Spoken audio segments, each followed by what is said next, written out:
I seek the permission and blessings of all the assembled Vaishnavas, particularly the senior devotees here.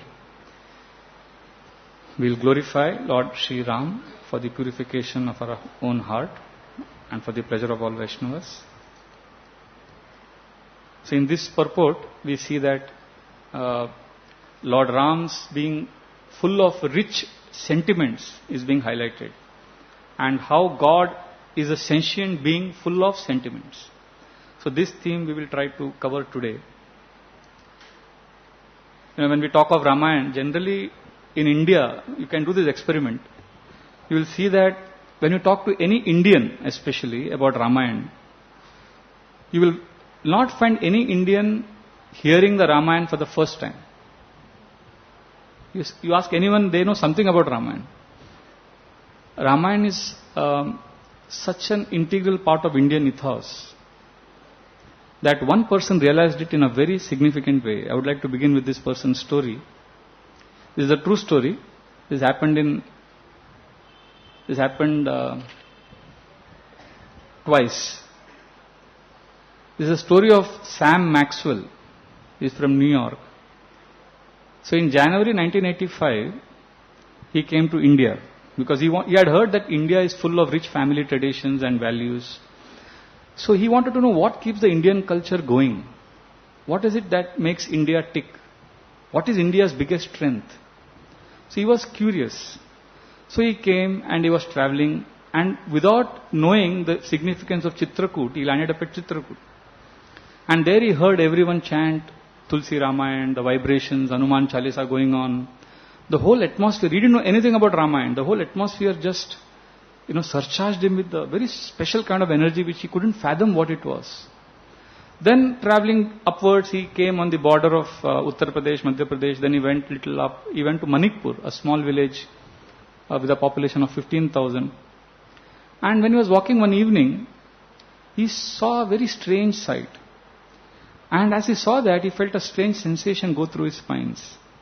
It was like an iron is drawn towards a magnet. He saw one elderly gentleman. He just got attracted to him. This man was reading an ancient book. And he was chanting some exotic chants.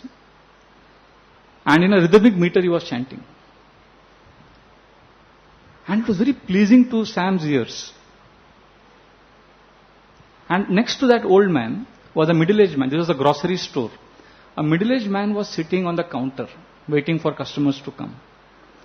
And then there was a small young boy of 4 years old who was playing at the courtyard. So this man went to this old man and said, "Excuse me, sir, what are you doing?" So this old man's reflexes were slow. He looked at Sam, he lowered his chin, raised his glasses, adjusted. And it was January, North Indian winter. It seemed to make no difference to him. And he said, "I am reading Ramayana." And he had a toothless smile which enchanted Sam more. And he said, "Okay, who is this man at the counter?" He said, "This is my son. He now manages the shop. And I chant the whole day. You see, I am retired now." And then Sam was curious. He said, "Who is that child?" He said, "Oh, he is my grandson." But then Sam asked this old man, "What is Ramayana?" So the man replied in his own broken English. He chanted a few verses in a particular melody and meter which Sam was by this time he was very fond of. Tulsi Ramayana has very nice verses. I remember when Ramanand Sagar's serial used to come, that first line used to be Sita Ram Charit Ati Pavan, Sita Ram Madhur Saras aur Ati Manu Bhavan, Puni Puni Kidariye Shuniye Shunaye, Hiye ki pyas bujat na bujaye. Very beautiful meaning. It says, Sita Ram Charit Ati Pavan. Lord Ram, Sita's pastimes are so purifying. Madhur Saras aur Ati Manu Bhavan. They are pure nectar and they fill the mind and heart with happiness. And the next line is very interesting. Puni Puni Kidariye Shuniye Shunaye. More and more you hear and chant, Hiye ki pyas bujat na bujaye. You will be full, your thirst will be fully satisfied, but you will not be satisfied. You will want more. So Sam was, he basked in the presence of these mysterious chants, and it was a typical village, rustic setting. His heart was soothed. And he realized there is nothing like Manhattan, where he grew up, which is the busiest borough of New York, he said, oh, he contrasted. And he said, oh, this India trip is so fulfilling. Today it has borne fruit. Today is the success of my India trip. And he had been wanting to know, and today's question was answered. But the story doesn't end here. Decades passed. 3 decades passed. Sam grew older. He was now 55 years old. And he said, now that I'm living in New York, miserable, let me go back to India where I had some very special experience many years ago. So January 2015, he was again in India. And he recalled his moment 30 years ago. And therefore he decided to go back to that village, Manipur. And what happened when he came to that village and he went to that same lane? And he was shocked. He rubbed his eyes in disbelief. He realized, he thought, have I traveled back in time? He panicked for a moment because he saw that same old man whom he had seen 30 years ago. He saw that same old man read Ramayana. And that same middle-aged man was at the shop. And a child was playing at the porch. And he started trembling. He said, what is happening? He looked at his watch. He asked a passerby, which year is it? He said, I can tell you the time, but year you should know. It is 2015. So he said, no, this can't be. And various emotions swelled in his heart. It became nostalgic for him. But then he thought, how could it be? So he came near. And he asked this man, excuse me, sir, what are you reading? And now he replayed the whole conversation. And the old man, he seemed to have not aged at all in these 30 years. This man, he lowered his glasses and he replied, he said, I am reading Ramayana. You see, I am retired. And my son now manages the shop. And that is my grandson. He is playing there. He is lovely, isn't he? So Sam suddenly, he felt a chill. He realized these are goosebumps he is getting. And then he said, how old are you? Who are you? He asked. And then the man spoke very slowly. And now Sam realized that this village also faced the influence of time. It is not that this village had transcended time. And then he realized that the old man Sam had met 30 years ago was dead and gone. And he learned that this elderly man who was reading Ramayana was the son who took care of the shop then. And the man at the counter now was none other than that child who was playing freely at the veranda then. And that child then was now a grown-up man who was handling the shop's customers. So Sam realized, oh, lot of things have changed here. But on a deeper level, nothing has changed. So his realization of India was complete in 2015.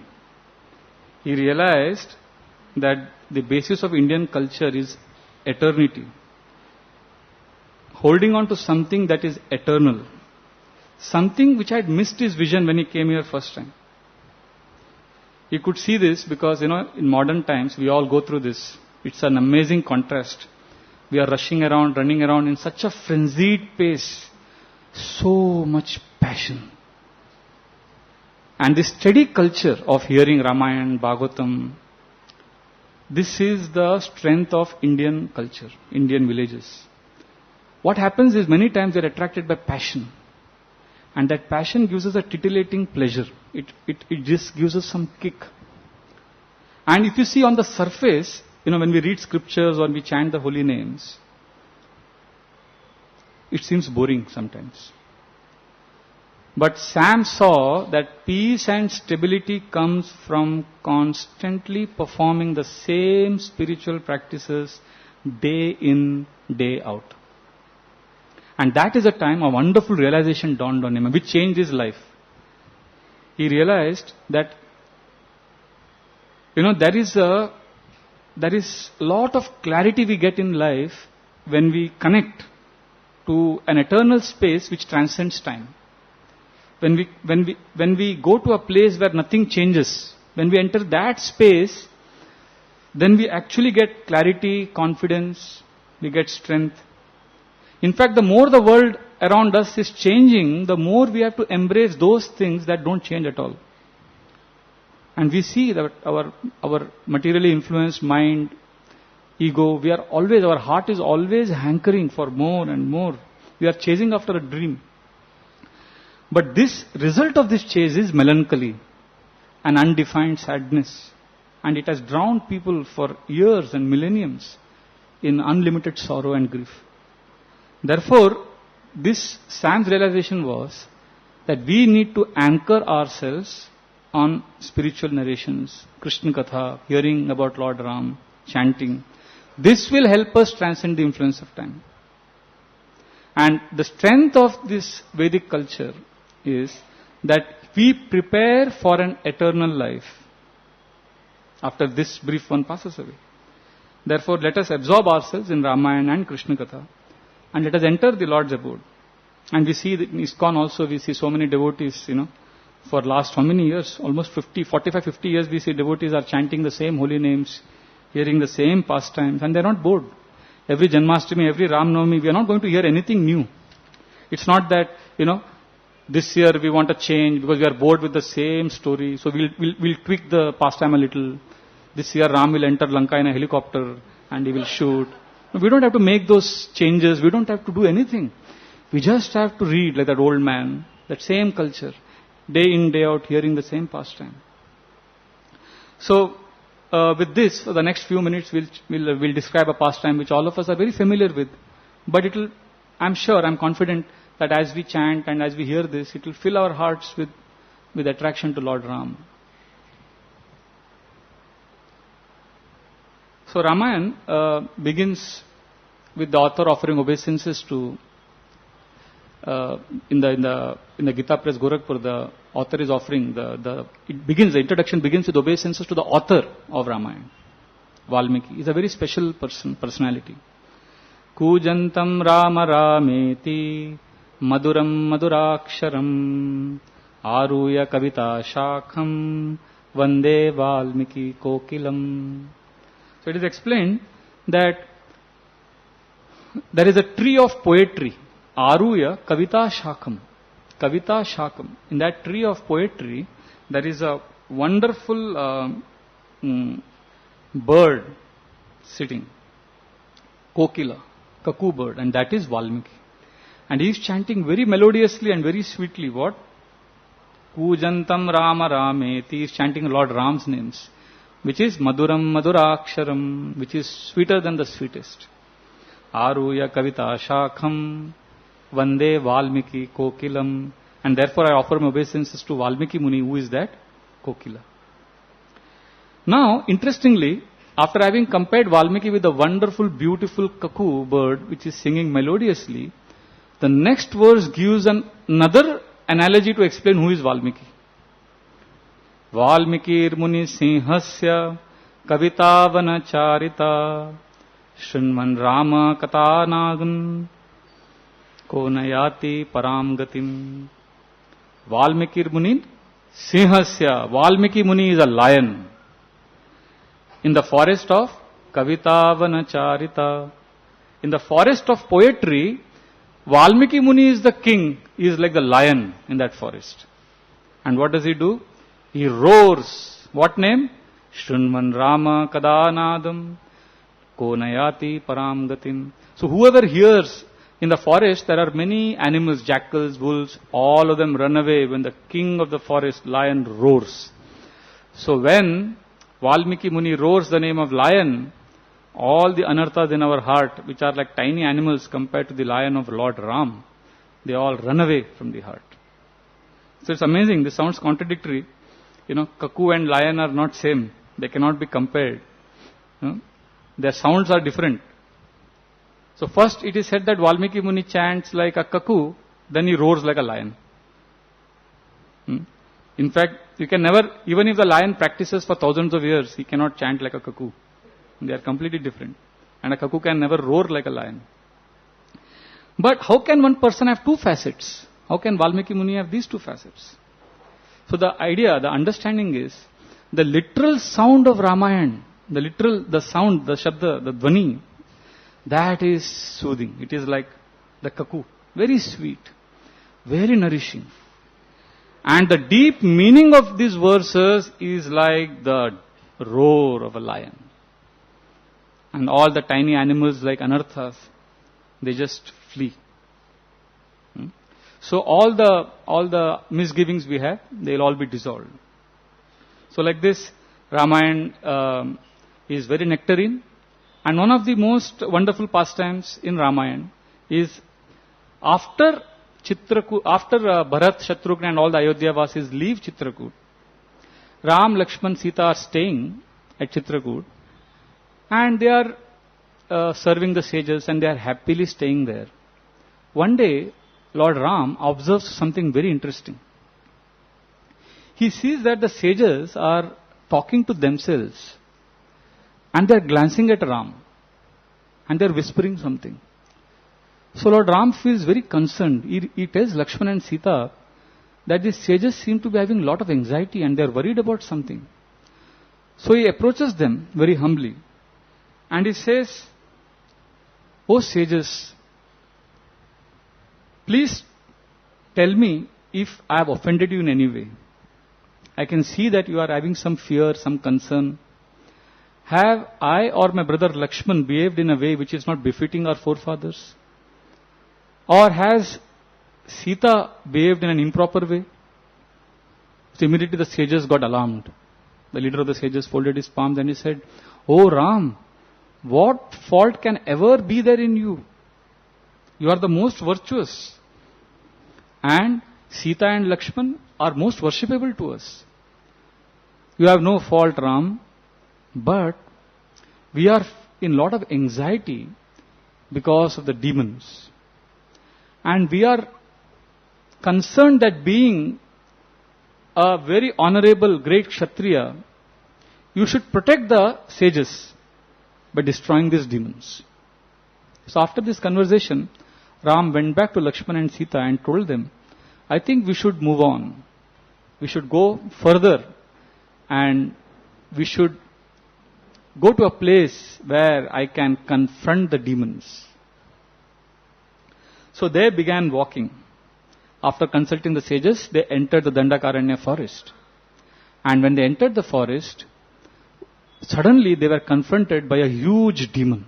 He was 10 times the height of Ram, Lakshman and Sita.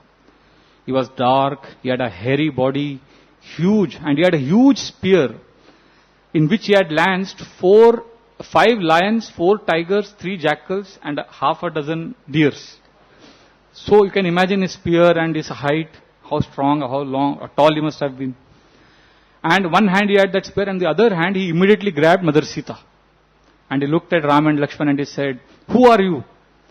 You are hypocrites because you are dressed like ascetics, but I can see that you are powerful Kshatriyas. Why are you dressing like this?" And when he picked up Mother Sita, Lord Ram fell on the ground crying. Now this is very interesting. Many modern day Indologists and historians, they like to portray Ram as a very macho, chauvinistic man who was very hard-hearted, selfish. But Ramayana presents a completely different picture of Ram. Ram is very sensitive, full of sentiments for Mother Sita. And Ramayana is filled with so much crying by Ram for Sita. I mean, I have not read in Bhagavatam Krishna crying for the gopis. Of course, Krishna also cries, but that's another topic. But in other incarnations, we don't hear the Lord crying so much for his devotees as much as we hear in Ramayana. Intensely he cries. So he starts crying and Lakshman consoles Lord Ram, saying that when you have a brother like me, why do you have to worry? And then Lakshman tries to fight with this Rakshasa. And that time Ram gets up and this Rakshasa, his name is Virada. So he says that this beautiful lady I will enjoy with her after changing my form. But both of you, I feel pity for you. I feel compassion for you. I will spare your lives. You can go. And Ram, when he hears that, he gets very angry. And he shoots arrows. And both Ram and Lakshman shoot and Virada's hands, they are cut. His arms are cut and he falls on the ground. And Mother Sita runs towards Lord Ram. And then again Virada gets up and he starts laughing hysterically. He says, "You cannot kill me because I have a boon from Lord Brahma that I cannot be killed."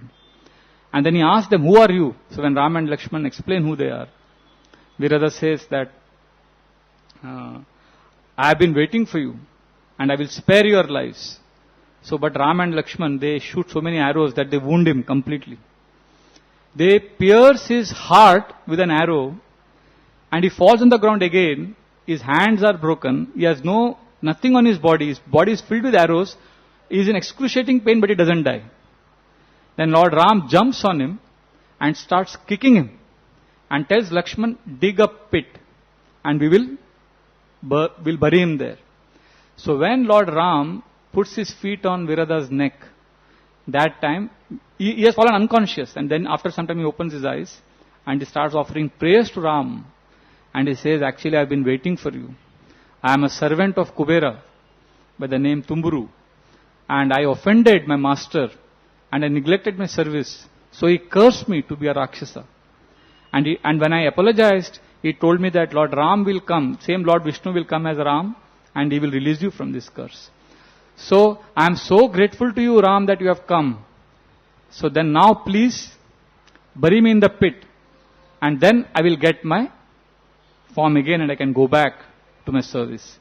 So Lord Ram says, I will throw you in the pit, but then you have to tell me what should I do now, where should I go with my wife and my brother Lakshman. So Virada says that, my dear Lord, just like I have been waiting for you for so long, there is one more very special devotee nearby. His name is, anybody knows? Sarabanga Rishi. So please go to his ashram and he will guide you where to go. So thanking him, Ram and Lakshman and Sita, they come to Sarabanga's ashram. Now another very interesting incident happens on the way. When they are walking, suddenly Ram, Lakshman and Sita look in the sky at a distance. Far distance they see an amazing sight in the sky. They see a golden chariot with white canopy, and 1,000 greenish horses are driving this chariot. And an effulgent personality comes out of the chariot, and there are many people fanning him, and thousands of people are talking, whispering, some activity is going on in the sky. And Lakshman asks Ram, who are these people? Ram smiles at Lakshman and Sita and says, this is Indra, the king of heaven. What are they doing here? Ram smiles. He doesn't say anything. Meanwhile, all of them, they look at Ram, Lakshman, Sita, and they look at them, and immediately these heavenly beings, they withdraw and they retreat and they vanish. They go back. So then Ram, Lakshman and Sita come to Sarabanga's ashram and they offer their respects. And when Sarabanga Rishi sees them, he says, my dear Lord, I have been waiting for years. At last I got your darshan. And he starts drinking the beauty of Lord Ram with his eyes. He just starts absorbing himself. And Lord Ram just sits in front of him in a raised seat. And Sarabanga Rishi is simply looking at Ram and taking darshan. And after a long time passes, Lord Ram tells Sarabanga Rishi, I have a question for you. Who were these heavenly beings in the sky and what were they doing? When we came here, we saw them. So Sarabanga Rishi says, just moments before you came, Lord Ram, Indra came to me and said, oh great Rishi, you have performed such amazing austerities and tapasya, and you have gathered so much pious credits that now you are qualified to come to heaven. Come with me. Right now, come. And Sarabanga Rishi tells Lord Ram, I told Indra, no. I cannot go to heaven. I want to see Lord Ram. I have been waiting for Lord Ram. And they all went and you entered. So I am so grateful to you. And then Sarabanga Rishi says something very important. He says, and now that I have seen you, my dear Lord, when Indra came, I told him, I cannot come to heaven because I have not seen Lord Ram. Now if Indra comes, I'll tell him, now I have seen Lord Ram, now what is the use of coming to heaven? I don't need heaven. So Lord Ram smiled and Lord Ram said that you will go to a place far beyond heaven. You will go to Vaikuntha. And then Sarabanga Rishi says, please give me one blessing, one benediction I ask you, O Ram. And that is very strange. I don't think anybody will ask this benediction. He said, please remove all the credits of my pious activity. Because the credits of my pious activity will give me residence in heaven. I don't want heaven. I want to serve you. Such an amazing pastime. Sometimes we are chanting for years, and we may go through what they say, the dark night of the soul, confused, bewildered. But we don't know. We might be just before, and we may succumb to Maya or we may give up Krishna, but we don't know. If we had just made that right choice then of saying no to Maya, we don't know. Krishna may enter just at that moment. I remember when Krishna Prabhu was leaving around that time, 2006, His Holiness Radhana Swami Maharaj was giving a class. He was saying that Maya is so powerful and she never goes away. And he said, even on our deathbed, Maya is there. When Krishna whispers in one ear saying, my dear Prabhu, come back to spiritual world. On the other ear, on the other side, Maya is telling, Prabhu, stay back, I am there for you. So the the game of choice is a game in this world actually. And we are playing this game always. So Sarabhanga Rishi made the right choice at the right time. Like we have this snakes and ladder game. As children we used to play. You go and then the ladder you climb up suddenly, and then a snake you catch and you come slipping down. And when you come to 99, suddenly there is a huge snake. You can directly come to 3 or 2. And then again you have to start the journey upwards. Similarly, just when we are on the verge of a breakthrough in spiritual life, Maya comes up with a big test. And we succumb, we slip, but we have to keep going up, and then it's all the more bigger struggle again. So it's a very nice pastime. Sarabhanga Rishi is saying no, and he doesn't want any credits for his pious activities. Lord Rama is very pleased with him. And then Sarabhanga Rishi, he sits in a meditative trance and he wants to burn his body and go back to the spiritual world. But Lord Ram, although he has blessed Sarabhanga Rishi, he takes a position, he doesn't forget his position as a servant, as a disciple, as a Kshatriya who should respect Brahmanas. Immediately folds his palms and tells Sarabhanga Rishi, please guide us. Where we should go now, what should we do? And Sarabhanga Rishi guides them to Sutikshna Rishi's ashram. From there he says, you go to Agatsa Rishi's ashram and he will guide you where to go. So then they go to Sutikshna Rishi's ashram, and also on the way Mother Sita meets Anasuya, and she gets very special earrings and ornaments. And then at Sutikshna Rishi's ashram, they start going to Agatsa Rishi's ashram. And just when they begin the journey, suddenly the whole journey changes. The path becomes extremely soft, as if they are walking on a grassy carpet. On both sides, beautiful trees are rich with fruits. And there are beautiful lakes filled with lotuses, swans, and exotic birds. And Lakshmana and Sita are wonderstruck. They are saying, what is this? Where have we reached?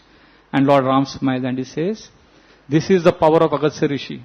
By his amazing tapasya, he has created Nandana garden here. He has created heavenly planet here. And then Ram entertains Lakshmana and Sita by narrating the pastimes of Agatsa Rishi, and the whole day they walk. And when they reach Agatsa Rishi's ashram, the whole place is permeated with amazing chants of Vedic mantras. There is sacrificial smoke everywhere, fragrance. And when Agatsa Rishi sees, he embraces Ram, Lakshman, Sita, they offer obeisances. And Agatsa Rishi says, Lord Ram, he tells Lord Ram that simply by remembering you, one can cross over the ocean of birth and death. And what to speak of my great fortune that I am actually seeing you. And then he offers wonderful prayers to Ram. And then sitting in front of Ram, he makes a wonderful bow appear, which is Lord Vishnu's bow, which is golden colored bow. And he offers this bow as a gift to Lord Ram. And 2 very powerful quivers with inexhaustible arrows and a huge sword put in a golden sheath. And he gives this to Ram. And then he instructs Ram that you should now go to Dandakaranya forest. He tells him to continue in the Dandakaranya forest and settle at Panchavati. And Ram, Lakshmana and Sita walk towards Panchavati. And there on the path, whom do they meet? They meet Jatayu. And Ram first thinks, who is this huge bird? They prepare themselves to fight. But then Lord Ram tells this huge bird, He says, who are you? Please introduce yourselves. He introduces himself as Ram and then his brother Lakshman. So immediately Jatayu says, you are Ram, son of Dasharath. I am an old friend of Dasharath Maharaj. And then he gives his whole history. How he is king of the vultures. How he is a descendant of his nephew of Garuda. He speaks all this lineage coming from Kardama Muni. He gives all the detailed descriptions. So Ram very happily embraces Jatayu. Oh, you are my father's friend. So I'm very happy to meet you. And Jatayu says, Ram, I will accompany you. I will walk with you. Because I will protect Sita when you are not there. So Ram says, yes, you can accompany us. So then they come to Panchavati. And after they reach a very nice spot on the bank of Godavari, Lakshman makes a beautiful hut for Ram and Sita from the leaves and the mud and the wood of the forest. And Ram, Sita and Lakshman stay there, enjoying the sights and the sounds of the forest, taking bath in Godavari. And they live there happily ever after? No. They don't live there happily ever after. They stay there, and one day, a very special person comes to them. Who is this? She is a very powerful Rakshasi, sister of Ravana. And she was looking for food. And she saw Ram's footprints. And she saw, oh, there is a human being. And it's breakfast time, I'm hungry. So she comes. And when she comes to the hermitage, she sees Ram, his majestic bearing, handsome personality. Immediately Cupid pierces her heart with an arrow. And she is filled with lust. So she comes to him. But what she does, she assumes a form of a beautiful woman. And she says, oh, handsome one, who are you? You are dressed like an ascetic, but you have weapons with you. And Ram says, I am son of Dasharath Ram, and this is my brother Lakshman, and this is my wife Sita. But who are you, O beautiful woman? Who is your husband? You seem to be a Rakshasi, capable of changing forms. And what are you doing alone in this lonely forest? Tell me, why have you approached me? So Surpanakha, she started moving her hips and looking very shyly downwards, moving her eyes, very coyly. Now this was funny. Ram looked at Lakshman, and Lakshman was chopping wood nearby, and his hand was on his bow, and he looked at Ram, and Lakshman chuckled, but he controlled himself, because Surpanakha was a Rakshasi. Now for her to be very graceful and feminine is very incongruent. So you see, in Vedic poetry, if you read Kumara Sambhava, Kalidas explains how Mother Parvati received the proposal of Lord Shiva. So Devatas were desperate that Lord Shiva should abandon his anger. So Kalidas explains how they went to Parvati, asking her if she would marry Lord Shiva, and then Lord Shiva would be peaceful. So when Mother Parvati hears this proposal, and she is in love with Lord Shiva, but she doesn't say that I love Lord Shiva. So see, in the poetic language, in nice poetry, it is very gross to say I love you. They will say, "Arey, poetically batao." So what Mother Parvati does, she moves her toes on the ground, and she starts fiddling with her hair, and she starts counting the petals of the lotus. So then the Devatas get a message, yeah, she loves Lord Shiva. So that is the way, very feminine, very gracefully she does that. Now Surpanakha, she is used to eating human beings, she is very gross, and when she does like that, it immediately becomes artificial. It's not natural. And that's what she does. She immediately tells, although she is moving her body very shyly, she immediately tells Ram that I am Surpanakha, sister of Ravana, and I am living with my powerful brothers Khara and Dushana. I range around devouring humans and ascetics for food. But after I have seen you, I am longing to embrace you as my husband. And then your brother Lakshman, I will eat him. And this Sita, this ugly woman, I will eat her also. And then let us both go to the top mountains and enjoy there. So she thought that even if Ram is not attracted to her beauty, at least by her threats, he will succumb. So then Ram, when he heard this, he immediately burst out laughing because it was so incongruent. Because she on the one hand is a gross Rakshasi and she is trying to be very shy and she is making a proposal. And in that process she didn't realize, but her disguise went off and she assumed her original form, and in that original form of a Rakshasi she was behaving very shyly. So Ram could not stop but start laughing loudly. So this is what happens, many times. See, what is inside it comes out eventually outside. We can't really put on a disguise for a long time. Like, when we were in the base, there was one boy, said we were serving sweet rice. He said, no, Prabhu, I don't eat sweet rice. I'm fasting, I don't like all this. And he wanted to impress some others also. So inside was what? I want sweet rice. But outside, no, Prabhu, I don't want. And then in the night, when we got up to pass water and go to the bathroom, he was opening the fridge and taking the sweet rice and eating. And then when he saw the devotee in charge, he immediately became very sheepish. So what is inside, it eventually comes outside. Sachidanand Maharaj says, if our inside and outside is not same, one day inside will take revenge.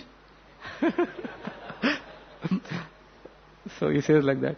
So Surpanakha, she was trying to be very nice and very civilized and very cultured and very feminine. But she is now proposing to Ram that let us enjoy and let me eat your brother and wife. So Ram started laughing.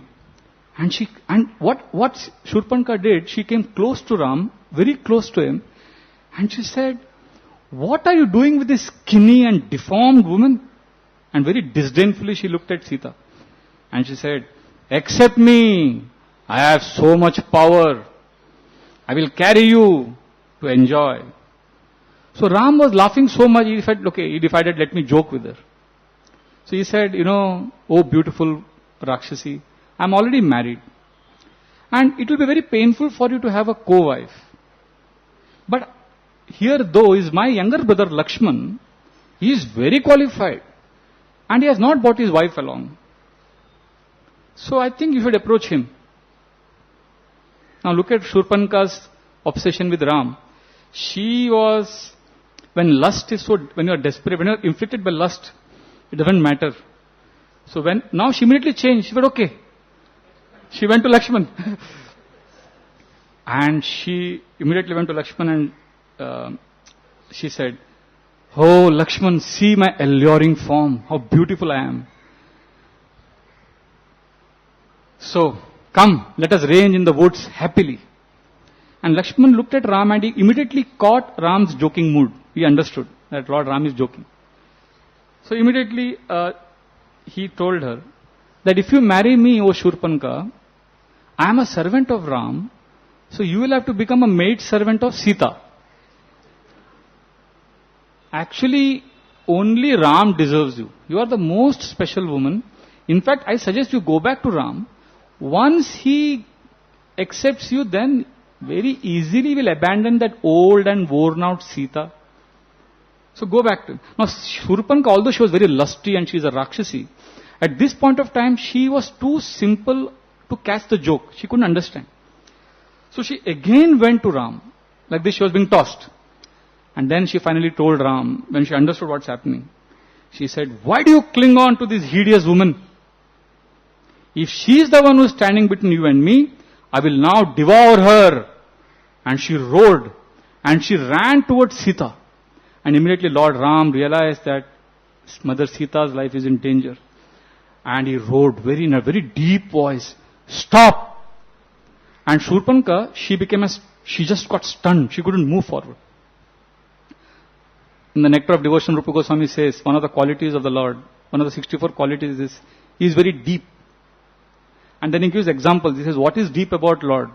He says, three things are very deep about the Lord.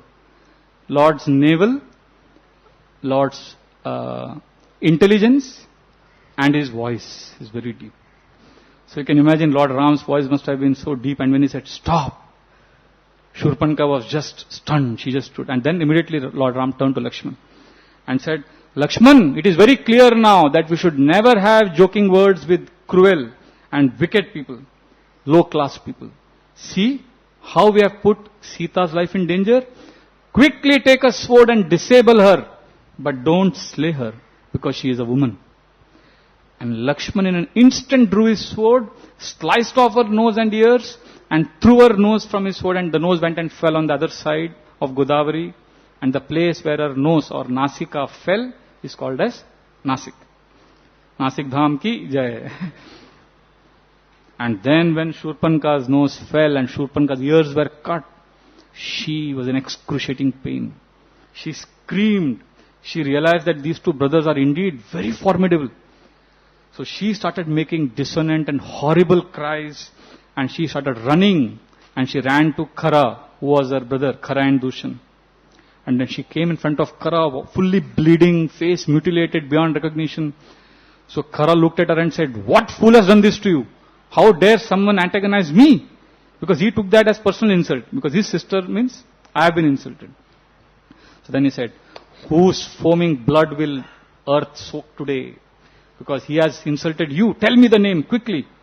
So Surpanakha gathered her senses because she was in pain.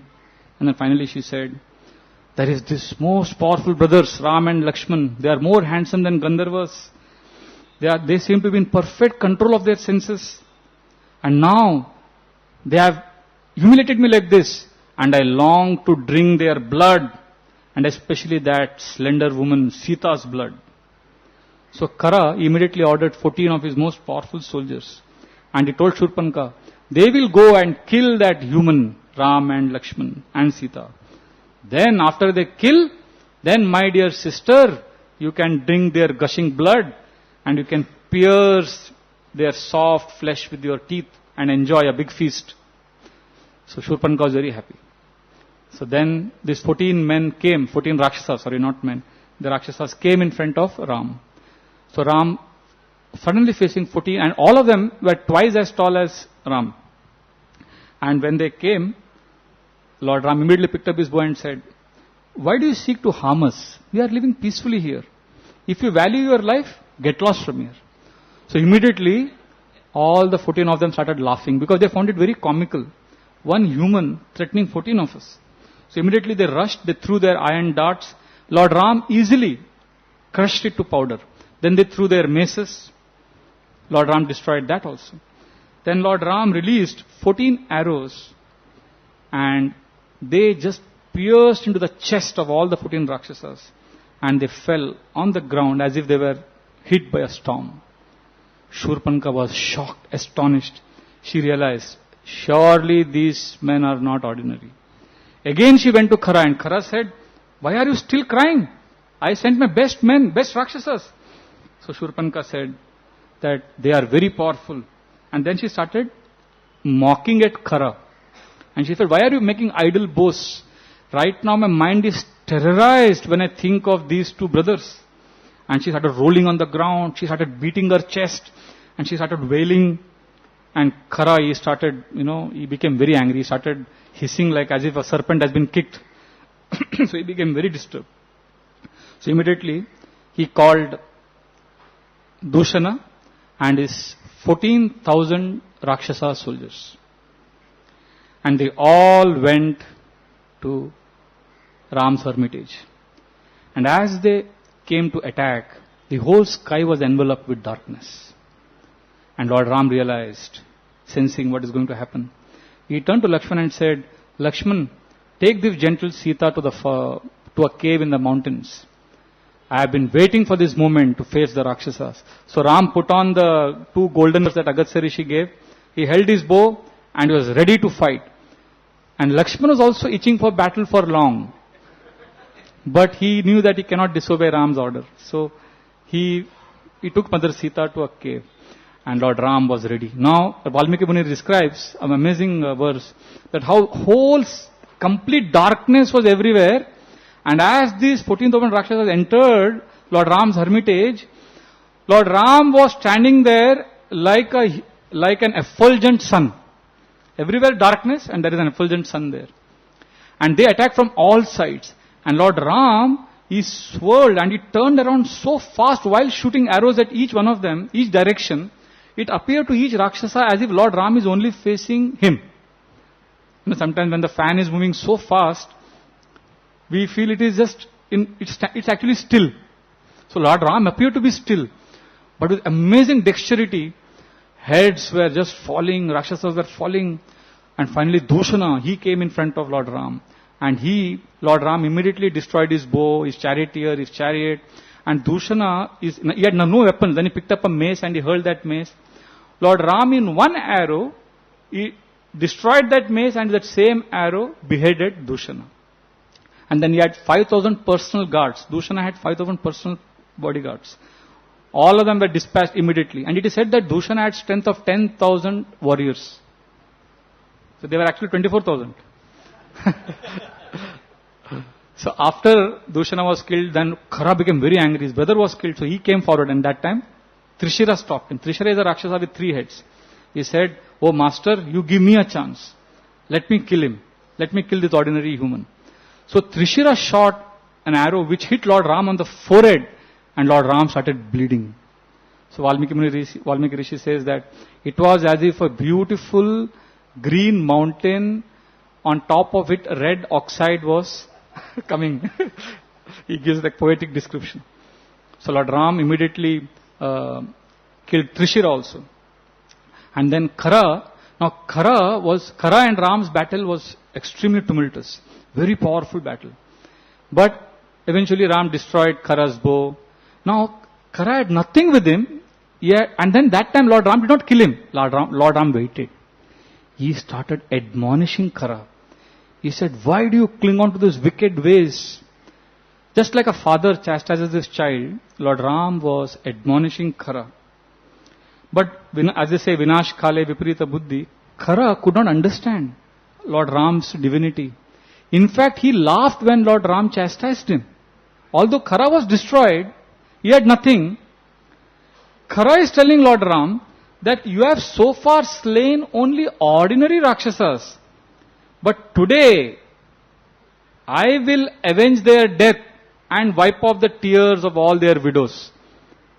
I will fight with you. Saying this, Khara picked up a mace which was there, and that mace, he said, is a very special mace Khara had. That Gada, it is said that it was the size of a mountain peak. And it had the power to destroy an entire army. That one mace, if you throw, an entire army could be destroyed. And that mace also had the power to break the doors of the heaven. So that mace he hurled at Lord Ram. And when that mace came hurling towards the Lord, all the trees nearby, they were burnt to ashes in an instant. That was the power of that mace. And Lord Ram, in one arrow, he just crushed it to dust. It became ashes actually. And then now he didn't have mace also. He didn't have bow also, nothing. So again Lord Ram did not kill him. He waited. He admonished him. So this time, Khara could have surrendered. He had a chance. But instead of that, what he did, he assumed mystic powers. And he assumed form by which he tried to attack Lord Ram from all sides. And Lord Ram killed all the forms and left one, the original Khara. And then again Lord spoke compassionately to him. And this time he had nothing. So what he did, he picked up a huge tree which was nearby and he lifted it. And he threw at Ram saying, "You are killed." And for Lord Ram, as they say, Lord Ram, for him it is said that 3 things only one. Lord Ram ka ek hi hai. His arrow means once he shoots, it will come back. One arrow, one word. If once he speaks a word, that's pakka. And one wife. Lord Ram is said to be a man of one word, one wife and one arrow. So he destroyed that tree also. So it became splinters. It just reduced. So then Khara could have now also surrendered. Again Lord Ram was waiting. And what Khara did, he assumed a huge form and he just jumped on Lord Ram to crush him. And Lord Ram had held an arrow and he didn't release it. He waited. And when Khara was almost upon him, he released that. And that arrow made a big hole in the chest of Khara. And he was thrown up. It was an anti-gravitational thrust. Pura upar. And then he fell on the ground. And he died. So that was the power of Lord Ram. 14,000 soldiers, Khara, Dushan, Trishira killed in 2 hours. So And that time there's very nice discussion how Lord Ram chastises Khara. He says, before the final arrow, Lord Ram tells him that now as I shoot this arrow, you will now embrace Mother Earth like a lover embraces his beloved. And then he shoots that arrow. So finally, all of them are dead. And then as soon as Khara, Dushana and everybody is killed, Lakshman comes from the cave with Mother Sita and she runs to Lord Ram, embraces him, and she runs her soothing hands over Lord Ram's body. And she cries and she feels overjoyed to see that her Lord is safe. And they enter the hut and Lakshman with his bow and arrow. What happens at that moment is all the carnivorous birds and beasts, they descend on the battlefield. Because for them it is a big super feast that day. And they enter, it's night time now, they enter and Lakshman sits with his bow and arrow, keeping a lonely vigil, because now anything can happen, the Rakshasa will take revenge. So when this happens, now what has happened is, all of them were wiped out, but one person escaped. He was Akampana. He was a commander, a very powerful commander-in-chief of Ravana's army. And he fled. And he came rushing. Ravana was sitting. Now Ravana's palace and his assembly is described. It was 7-story. And he was sitting on a huge seat. And Akampana came running. He was completely disheveled. His hair was in disarray. And he threw himself on Ravana's feet. And he started trembling. And he said, "My dear Lord, your entire army that was stationed at Janasthan has been destroyed. It has been finished. Even Khara and Dushana have been killed. Somehow I have survived."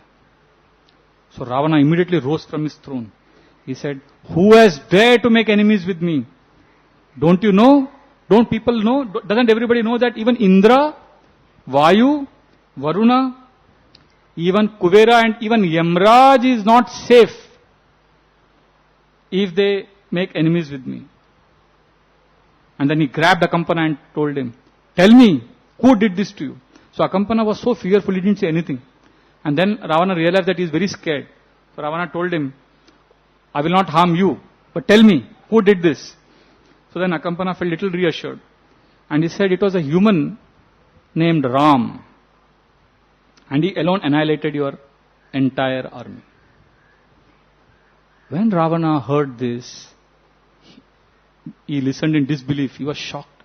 Because one man, one Rakshasa against 14,000 men was easy to believe. But one man against 14,000 Rakshasas, this was unbelievable for Ravana. So he asked. So what he did, he dismissed it. He said, "Oh, this Ram, he must have been accompanied by all the Indra, Devatas. They must have done this mischief." Because he couldn't accept that one man, human, could do this. So now, seeing Ravana's incredulity, Akampana realized that I should educate him what has happened. He described Ram's power.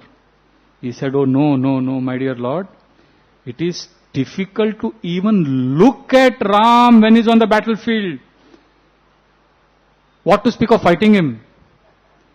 Thousands of celestial weapons were being hurled at the same time. Wherever the Rakshasas ran, wherever we saw, whatever we did, we only saw Ram everywhere. And no gods assisted him. He alone destroyed your entire army." At this point of time, Ravana snorted very derisively. He started hissing. He became very angry. Because he couldn't think of being humiliated by a mere man.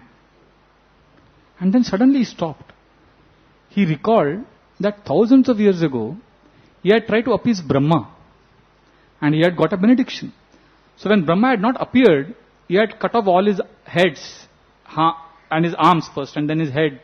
And then finally when Lord Brahma appeared, he had asked for invincibility. And when asking for benedictions, he had forgotten or he had overlooked to ask for immunity from human beings and animals, monkeys especially, because he thought they are very insignificant. What can they do? And then suddenly he realized, oh, and this is a human. But now this is the time when he could have, see again, even in Mahabharata we read, Duryodhana understood sometimes, oh, this is Krishna, Pandavas, Krishna is Supreme Lord. And immediately, because he is causelessly envious, as Prabhupada says, causeless unwillingness, immediately, no, I'll kill him, but I'll kill the Pandavas. Similarly, Ravana thought, he contemplated, he realized that he doesn't have immunity from humans, but immediately he said, oh, okay, Ram, human, okay, I am going and killing him now. So he left, about to leave. Now, Akampana was intelligent. He was the commander-in-chief. And he knew that his lord, his master, Ravana's chances were very little if he fought against Ram. So considering Ravana having no chance, immediately he stopped Ravana. He said, my dear lord, wait. Please listen to me. When Ram is angry, he cannot be tamed by anyone including you. By the force of his arrows, Ram can tear down the very heavens with the sun, the moon, the stars, the constellations. He could stem the current of a flooded river, or he can break the shores of a huge ocean. Lord Ram is so powerful that by his arrows he can lift the entire earth. In fact, indeed, he has so much strength that he can dissolve all the worlds and recreate them again. And when Akampana said this, Ravana stopped where he was. And he looked very thoughtfully at Akampana. Why thoughtfully? Because if somebody else had said, Ravana would have got angry. But now Ravana became very thoughtful because Akampana was not an ordinary soldier. A good soldier in an army is good if he knows his own strengths and weaknesses. And a commander or a greater soldier, ranked soldier, would know the strength of his whole contingent. But a commander-in-chief is commander-in-chief because he knows how to estimate the strength of the enemy also. And here Akampana has correctly estimated the strength of the enemy. So Ravana knew he cannot be in illusion. He knows what he is talking about. Sometimes people say, no, why Ravana kidnapped Sita? He could have actually fought against Ram. This is the reason, because he understood that he cannot fight Ram. So he just stood there, and Akampana continued. He said, my dear Lord, I don't think you can defeat Ram.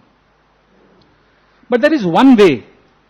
And when he said one way, Ravana immediately sat on his throne and he leaned forward, eyes fully gazing upon Akampana. Yes, tell me, what is that way? And then Akampana said, this Ram has come to the forest with his beautiful wife, chaste wife Sita. And she is more beautiful than any heavenly damsel, Apsara, Gandharva. No one can match her beauty. She is indeed a priceless jewel. She is the most splendorous woman. And she is most dear to Ram. Otherwise, why will he get her to this dangerous forest? The fact that he has got her to the forest means he is very attached to her. Somehow, my dear Lord, separate her from Ram. Two things will happen. Either Ram will be so shocked that he will die in grief, or he will become so weak that you can easily kill him. Ravana immediately liked the idea. He thanked Akampana and immediately got an idea what to do. So he said, I know what to do. He immediately went to Maricha. Now Maricha was living up in the Himalayas, and Ravana flew over the coastline and he saw below all the Gandharvas, heavenly people are enjoying. But Ravana just looked at them. And then in some places he saw sages were doing tapasya. But Ravana was focused on his mission. And he reached the Himalayas. He reached Maricha. And when Maricha saw Ravana, Maricha was surprised. He offered first obeisances to Ravana because Ravana was his master. And then, now for those of you who don't know, Maricha was defeated and punished by Ram already twice. And he had become so fearful of Ram. He considered Ram as enemy. But he had become so fearful of Ram that he had decided to dedicate his life for tapasya, penance. Out of fear. Vairagya motivated by fear. And when he saw Ravan, he looked up in surprise and he said, welcome, great king. I hope everything is all right in Lanka. What brings you here? And Maricha offered celestial foods which humans don't know. Very nice food and roots to Ravana. Ravana just simply looked at it. He didn't even do anything. He didn't even touch it. He just looked at it and then again looked at Maricha. And he said, I want you to help me. My entire army which was stationed at Janasthan has been destroyed by one ordinary human called Ram. And when he said the word Ram, Maricha was sitting in front of Ravana and immediately got up with a start, as if shocked, and immediately said, what enemy in the guise of a friend has advised you to take up pangas with Ram? Forget him. What are you doing? He got immediately panicky. And he said, he became horrified. He said, whoever has suggested this to you, my dear king, is your enemy. Because I am sure that if you try to fiddle with Ram, the entire Rakshasa race will be destroyed. So my dear king, please tell me who has dealt a powerful blow on your head as you were sleeping peacefully in Lanka. So Maricha, Ravana was shocked. Maricha also has high opinion about Ram. So as Ravana sat quietly, Maricha began, first he got up with a start, he panicked and then he started pacing up and down. And he was shaking his head, no. And see, he already knew about Ram's power. And now when he was hearing from Ravana, that only confirmed what Maricha knew. So he started trembling. And he said, oh Ravana, please don't even think of staring at Ram.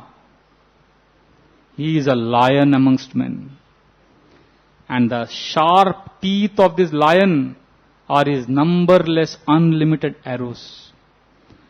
I beg you, Ravan, do not throw yourself into this dreadful and vast ocean called Ram, whose sharks are his arms, and whose unlimited arrows are the tsunami waves of this ocean. Remain peacefully in Lanka, enjoy with your thousands of wives, and let Ram enjoy with Sita peacefully. So Maricha, he was speaking very passionately. He was very passionate about the whole thing when he heard about Ram's name. So Ravana again thoughtfully sat down. He didn't have anything to say. And then again his mind went back to what? Any guesses? Brahmaji's boons. He again thought about it. And then after recalling those boons, again he looked at Maricha and said, why do you consider Ram so powerful? What is so special about him? So then Maricha revealed an interesting incident. He said when Ram was just 16 years old, he came with Vishwamitra Rishi and I thought he's a young boy. And he killed my brother and my mother, but somehow surprisingly, I don't know why, he shot an arrow that threw me 800 miles into the ocean. And I fell in that ocean and I went to a nearby island and I took shelter there, and that island where I, Maricha, stayed, that became Maricha, which is today in 2017 known as, you said that, Mauritius. I heard Mauritius. So Mauritius is the place where Maricha settled. So he told this to Lord Ram. And then he said, and this was when he was a young boy. Now he is a full-grown man with so much power.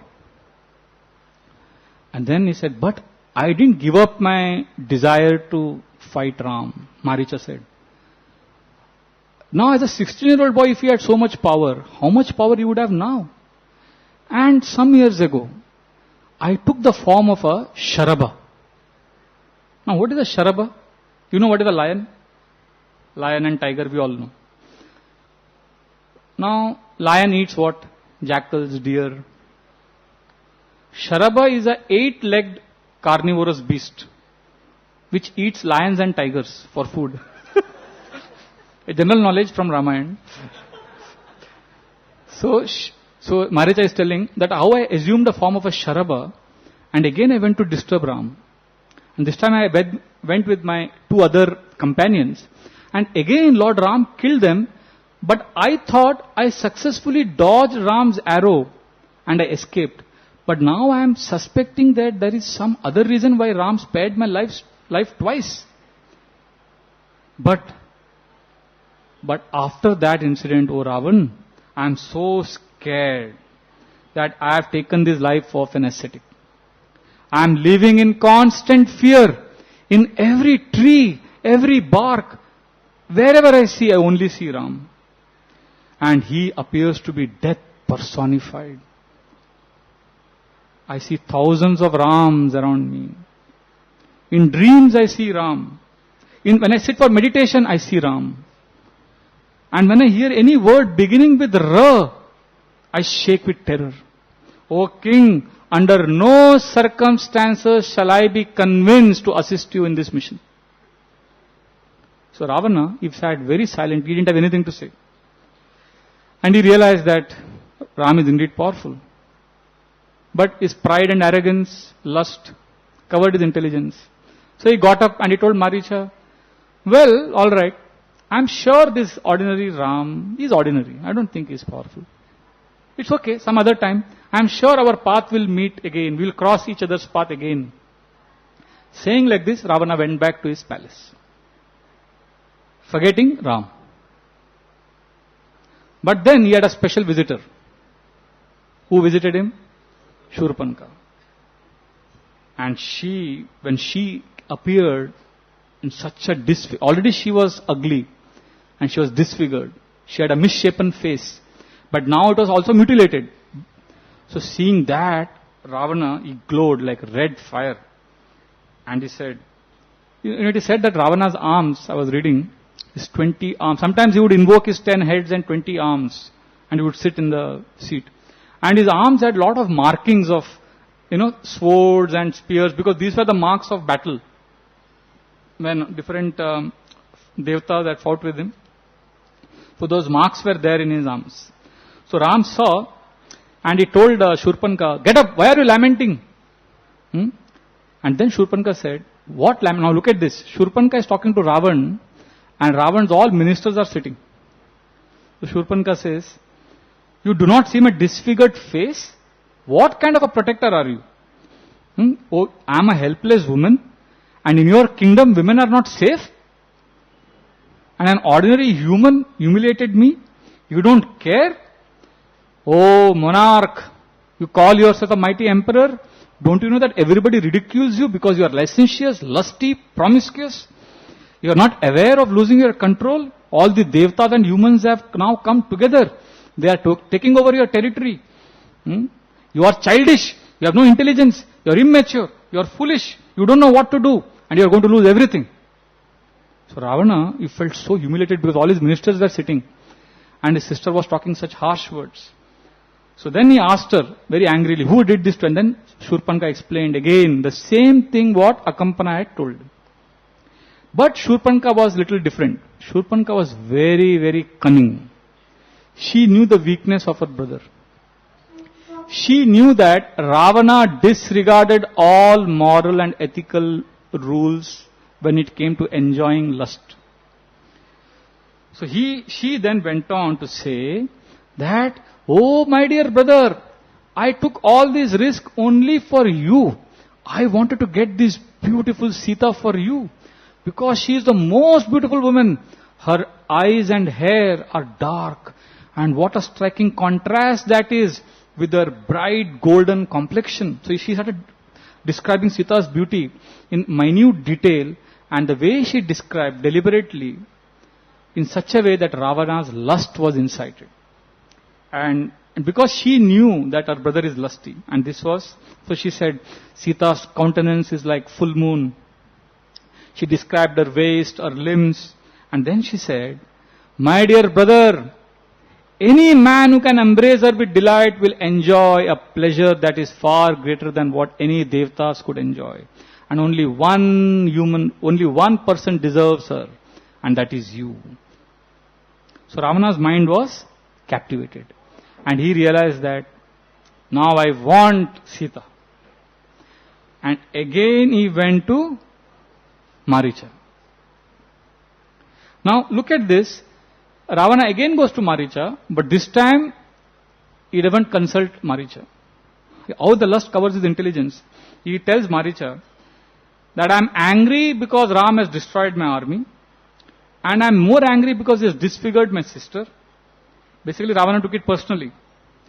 And he said, see, this time again Maricha offered food. Ravana just waved it aside. He He didn't even regard it.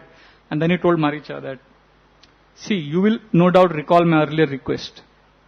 But please understand, I have now come not to make any request. I have come to insist that you do what I tell you. And I want to tell you that Ram is a sinful person. So he started condemning and mocking at Ram because he knew that Maricha thought very highly of Ram. And Ravana had made up his mind. So he told Maricha, you assume the form of a magical deer. And Sita, with her womanly nature, will get attracted.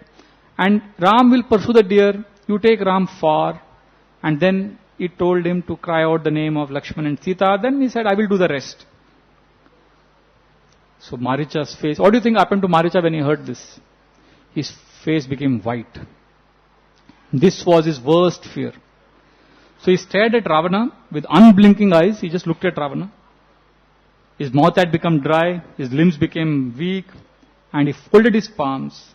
And he addressed Ravana, trembling, that, my dear king, please understand that those who flatter you, those who are sycophants, those who are your yes men, you will find plenty of them.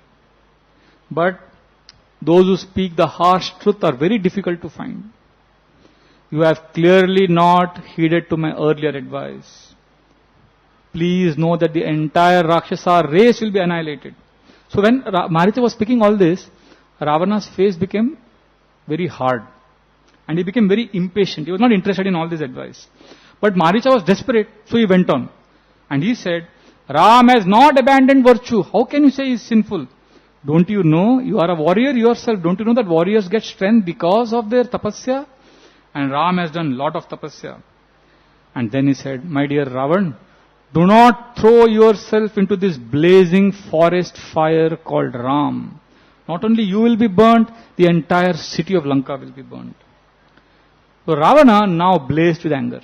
He said, Maricha, your words are useless. It is like planting seed on a barren soil. And don't give me any advice unless I ask you. I'm not asking you for advice. I am demanding. Just do it. And then what Ravana did, he spoke softly, slowly, and deliberately. He said, perhaps there is some danger for you if you go in front of Ram as a deer. Perhaps. But if you reject my order, then death is not only certain, it will be immediate. So now you can carefully weigh the things in the balance of reason and do what you feel is best. Saying this, Ravana just sat quietly. He had nothing more to say. So Maricha thought, one last time I will try. So he said, my dear king, yes, you can kill me. But before that, first go and kill that person who advised you. And then you can kill me. So then Maricha saw that Ravana is just silent. He is not saying anything. Ravana is just looking at Maricha silently. Because then Maricha realized that Ravana's purpose is fixed. He is not going to change. So Maricha realized that his death is now certain. So he said, now I am going to die. So let me speak fearlessly. So he said, O king, you are a slave to your senses. This is the first thing he said. Till now he was respecting. Now he changed the dialogue. He said, all the citizens of Lanka are like sheep protected by a jackal. And none of you are realizing that a terrible calamity has arrived at the doorstep of Lanka. I pity you, O Rakshasa, he told Ravan. But I know that it is better to be killed by an enemy than one's own king. But let me tell you, the moment you touch Sita, you will be dead. Then Maricha got up, he said, okay, let us go now. So Ravana immediately smiled. He said, wow, here is my friend Maricha. Till now some ghost had possessed you. Now you are talking like my friend. Come, come. Very happily, Ravana put his hand on Maricha's shoulder And he took him in his chariot and they reached Panchavati. So Ravana's strategy, we all know what he was planning to do. So I am fast forwarding. And Maricha assumed the shape of a golden deer. This was the most magical, most splendorous deer anybody had ever seen. Its head was partly white and partly black. His horns were like bright sapphires. His snout was a combination of red and blue lotus color. And his slender white legs and his hoofs were like black gems. And his eyes were like diamond shining. His whole flank was golden, belly was dark blue. And the whole skin was like shining, like jewels. And the tail was like a rainbow. Very beautiful. So slowly Maricha arrived near Ram's hermitage. He started nibbling the leaves like any other deer does. So the animals, the deers in the forest, they all, generally when they see deers, they come together. So when Maricha was there, so these deer, animals have a very good sense. For these deers, they immediately sensed, hey, this is not deer. And Maricha also, because he is a Rakshasa, his Rakshasa propensity came up because so many years he was in tapasya eating leaves and roots. Now he saw deers, he wanted to eat them. But he controlled himself because he was on a mission. And then he started nibbling leaves and then he had to be focused and the animals ran away. So then Maricha came close. And Sita was plucking flowers. So he came close to her and then he ran away. Then again Sita saw, just like we get attracted by Maya, how Maya comes. It's unreal. Maricha was unreal. But he captured Sita's attention. He came and then he went. He appeared, disappeared. That's what Maya does, no? Maya appears and you think you can enjoy and then suddenly not there. And then just when you're thinking, oh, maybe it's unreal, I'll give up, Maya again comes. Basically, she never leaves you. When we were young, there was a ad that used to come on television, sadi ka ad. I don't know which sadis. But they would show a woman running and a man getting attracted by her and you would run behind her and then she would disappear and you would give up the chase and then suddenly again she would come from another angle in another sari. And then again, and the whole slogan of that ad was, catch me if you can. So that is Maya, coming, going. So Maricha came like that. Sita was attracted. And then she immediately said, oh Lord, come here, get Lakshman along with you. See what a beautiful deer has come to our doorstep. This animal has captured my heart. Oh my dear Lord, please get it for me. My mind is completely enchanted. My eyes are wonderstruck. She started surveying this stunning animal. So Ram saw the deer. Lakshman also saw, because she called Lakshman also. And Lakshman immediately said, first thing he said, my dear brother, this is not a deer. Because such a deer does not exist in the 8.4 million species. Surely this is the plot of the Rakshasas who are in disguise. I think this could be Maricha, because we have already spared his life twice. So Lakshman recalled how twice earlier Ram had spared Maricha's life. But Sita, she interrupted, she cut Lakshman. She said, Lakshman, what are you saying? Oh Ram, this cannot be a Rakshasa. This deer has stolen my mind. Let us take it to Ayodhya. Very soon our exile will end. Then our mothers-in-law, our sisters-in-law, my sisters, your brothers, they will all be so happy playing with this pet. And repeatedly she started beseeching Ram. And Ram, he felt obliged. He told Lakshman, see Lakshman, how Sita is so captivated by this deer. And don't you agree? The beauty of this animal defies all description. I will chase and get this animal. And if, as you say, it is a demon, I will kill the demon and get the skin back. But Lakshman, you stay here. Please guard. Be ready with your sword and your bow. And then Ram went behind the deer. Maricha swiftly ran and Ram pursued with agility and speed. Maricha always kept ahead. He would appear and he would disappear. Exactly like a deer. He would bound high in the air and he would glance fearfully here and there and then again run, just like a deer would do. And he took Ram a long distance. And he kept the lead. He ran very fast. And almost more than 1 hour they ran. That means lots and lots of kilometers. And finally, Ram was tired. He leaned against a tree and he said, yes, Lakshman was right. This is a Rakshasa. So then Ram took an arrow, and that arrow he shot, it streaked through the air, and it stuck on the heart of Maricha. Immediately he jumped high as a palm tree, and he screamed and crashed on the ground, and he assumed his actual form. Ram ran towards him, and Maricha saw Ram is very close to him, and he had assumed his original form. Just when Ram was very close to him, and just before breathing his last, he screamed out loudly, Lakshman, help me! Alas, Sita! And Ram stood with apprehension. It was confirmed that this is an obvious plot. Ram thought, now Lakshman and Sita would get confused. And Ram realized Maricha's voice is in a huge body. This voice is hundreds of times more powerful than human voice. So this voice would be heard by Lakshman and Sita, and they would get confused. And thinking of Sita and fearing the worst, Ram ran towards Panchavati, his hermitage. And meanwhile, Lakshman and Sita both heard, and Lakshman was completely cool. He didn't no difference to him. And Sita, she said, Lakshman, did you hear? My lord is in danger. Quickly go. My heart stops beating. Act swiftly, Lakshman. Lakshman did not even move because he remembered Ram's instructions.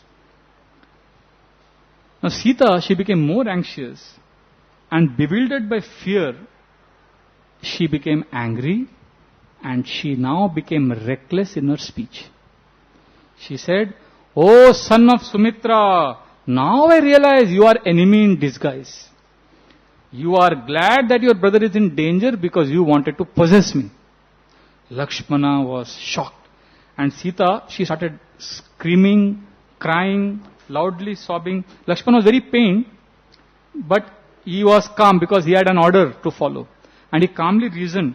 He said, your husband cannot be harmed. Don't you remember? Recently he killed 14,000 Rakshasas. And the more he tried to explain how Ram is powerful and the Rakshasas are planning revenge, the more Sita became angry. And she said, it is obvious to me, O Lakshman, you are happy. You have been concealing your true nature all these years. You have been coveting me. And I will not allow your sinful desire to be fulfilled. I will never accept an ordinary and wicked man like you. Now, Lakshmana was earlier pained. Now he became deeply hurt. Because Sita was as worshipable to him as was Ram. And he couldn't even imagine what she was suggesting. So Lakshman's mind started racing. And he was in complete agony. And he said, your words are unbearable. He told Sita that your words are sharper than the sharpest arrows. And I cannot argue with you anymore because you are worshipable deity to me. And it seems to me it is the nature of women like you to be sentimental and fickle.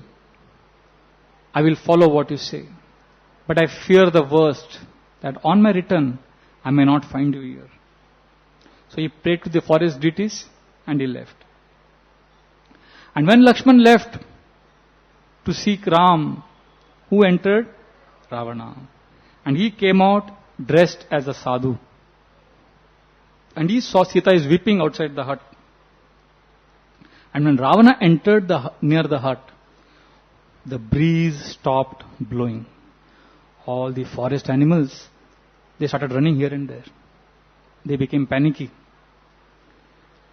And Ravana, when he came close to Sita, he looked at her very intently, marveling her beauty. And then Ravana started speaking very poetically, very strange for a sadhu. He's in a sadhu's dress and he started appreciating a woman's beauty.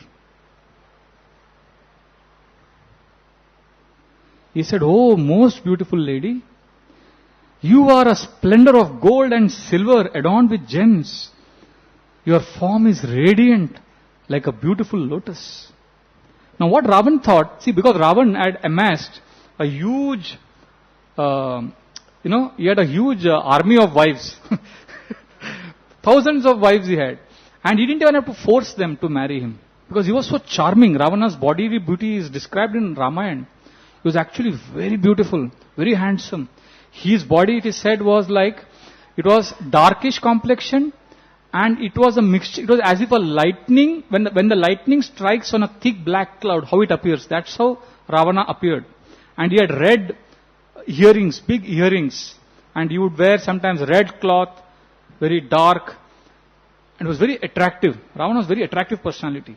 And by his charming personality, he had won many women. So he thought by glorifying Sita, by praising her, he would attract her. That's what he thought. So he said, "Oh, beautiful woman, what are you doing in this forest? You deserve a royal palace. Who are you? Who is your protector?" And Sita immediately, she was crying. She looked up, "Oh, sadhu." And she had seen many sadhus in the forest. And she had been trained from childhood that you should serve devotees. So she was not surprised. She just balanced herself, composed herself. She fetched water, she fetched food. And she said, "You are welcome. I am daughter of Janak Maharaj. My husband is Ram. And he and his brother Lakshman have gone to the forest. They will soon return with a rich variety of forest produce. They will offer it to you, O sage. Please make yourself welcome." And that time Ravana decided to reveal his identity. He said, "Oh Sita, your body is so beautifully formed. With your dark eyes and full red lips playing over your teeth that resemble rows of pearls. You have captured my heart. My mind is stolen away." Sita was shocked to hear this from a man who looked like a sage. And then Ravana declared, "I am Ravana. All demons, humans, everyone are scared of me. They tremble with terror when they simply hear my name. Now I have seen you, Sita. I no longer delight in any of the women I have. Become my wife and let us roam in Lanka. Live in a splendid palace and 5,000 of my royal queens will become your maidservants." And when Sita heard this, she became extremely angry. Her eyes became full and red. She said, "I am chaste to Ram. I have taken a vow to follow Ram. I will never abandon Ram. Oh Ravan, you are a jackal. You are so brazen to covet a booty that belongs to a lion." And then she looked very disdainfully at Ravan, and Ravan stared back at her very lustfully. She felt sick. What a disgusting creature, she thought. How could he imagine? And then Sita spoke with anger. She said, "You cannot touch me. O Rakshasa, you are trying to extract a tooth from the jaws of a hungry and ferocious lion? You are wishing to carry a huge Mandara mountain on your shoulders? Don't you realize, by coveting me, you are trying to swim across an ocean by putting a huge stone slab on your back. Don't try to catch the sun with your bare hands." She repeatedly reproached him, scorned him, derided him, shouted at him again and again. And then she said, "After stealing me, where will you go? Where will you hide? Ram will come even to the depths of the ocean, or he will come to the topmost heavenly planet. Wherever you hide, Ram's arrows will get you." And then Ravan initially began laughing. He said, "Oh, this is very good." He thought by her aggressive anger, she was provoking him more. And he began laughing. And as he was laughing, Sita began shivering like a sapling that is torn in a storm. And she started crying. She started looking here and there. When will Ram come? When will Lakshman come? And then Ravan said, "Oh Sita, do you know that I have won from Kuvera, Lanka, and where I stand, sun goes aside. He doesn't throw his light on me. Wind stops blowing when I want to. Rivers become still and calm." And then he said, "With my single finger, I can dispose of this ordinary Ram, who is your husband. In fact, do you know, Sita, that it is your great fortune that the king of demons, Ravana, is coming to propose to you. Accept me, O Sita, and abandon this worthless Ram. So Sita was not even looking at Ravan. Ravan began clenching his fist, he began hitting it, and then he became restless. He realized this is too much. Then if I'll assume my original form and take her away. And then he looked at Sita and said, look at me, O proud lady, look at me. I can lift the earth with my arms. I can drink the entire ocean. I can burn fire, and I can even kill death himself. And his eyes were burnt like fire. And he had reddish garments, fine jewelry. He had assumed his original Rakshasa form. And he said, here is a husband fit for you, O charming one. I shall take good care of you. I will never hurt you. I will never annoy you. And then again he became aggressive. He lifted, he put one hand on her hair and the other on her legs. And he put her forcefully on his chariot and he flew high. And as they were flying high, Sita began wailing and crying. And whom did Sita see? She saw perched atop a tree, Jatayu. And she said, oh bird, help me, please help me. Try to find Ram. Don't stop Ravan. Try to find Ram and tell him. Now Jatayu immediately recognized Ravan. He said, oh Ravan, I am the king of vultures. I am devoted to virtue. I won't allow you to carry away Sita in my presence. And then Jatayu gave a lecture to Ravan. He said, now imagine this, Ravan is flying in his chariot, Jatayu is flying next to him. So when Jatayu was flying next to Ravan, Ravan would go on the left side. So then Jatayu would come on the left side. Then Ravan was avoiding Jatayu, but Jatayu was constantly flapping his wings, flying very close to Ravana's chariot.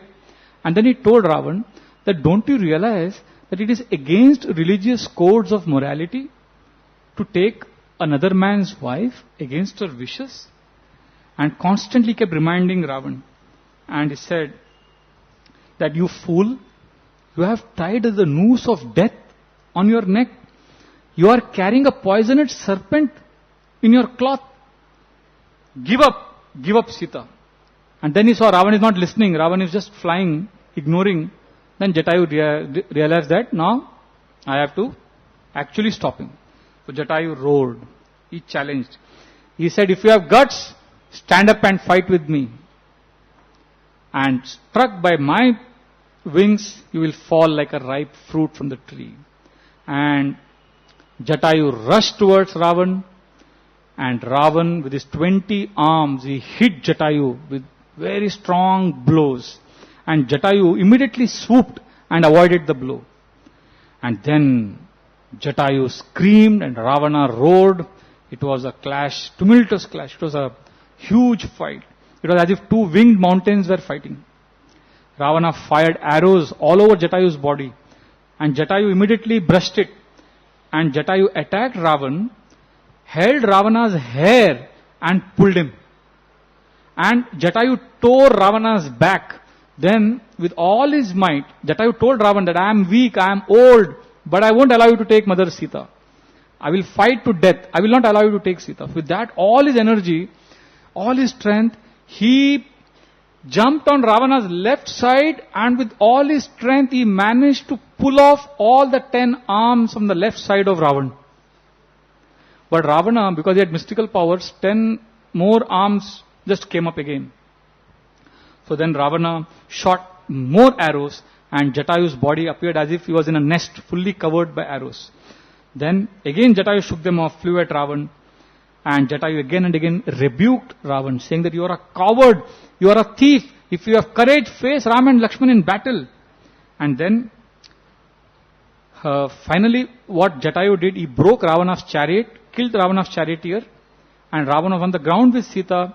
Ravan left Sita and he took out his sword and broke off the wings of Jatayu, and Sita ran towards Jatayu and embraced Jatayu and cried piteously.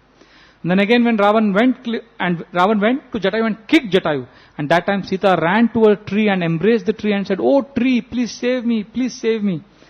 Then Ram picked up Sita, held her in his arms and flew in the sky. And when Ravana flew, Sita threw some of her garments in a cloth on the mountain top where some monkeys were sitting. And Sita was crying. Constantly she was chastising Ravana.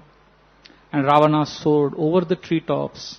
And as he was going, the Ramayana describes wonderful pain of separation of all the forest animals, the deities, how the forest ponds and the flowers and the lotuses faded, how the fishes got frightened and they cried, how the lions, tigers and birds started rushing towards Ravana's shadow, how the mountains were crying, how the rivulets flowing from the mountain were like tears of the mountain, and how all the mountain peaks were like the mountain's arms crying in despair. So like this, the wind, now basically the whole thing Ravana was, when he was carrying, as Sita was censuring him, the Siddhas, Charanav and all the heavenly beings, they were simultaneously agonized, but they also became very hopeful. They realized that their mission is now going to get fulfilled. So they were sad, but they were also happy. Bilamangal Thakur, echoing the mood of separation that Mother Sita is feeling. So he is feeling the same mood of separation from Krishna. So in that mood he has composed beautiful prayers. Ekakini dandakakananantat saniyamana dashakandarena Sita tadakroshadhananyanatha Govinda damodara madhaveti.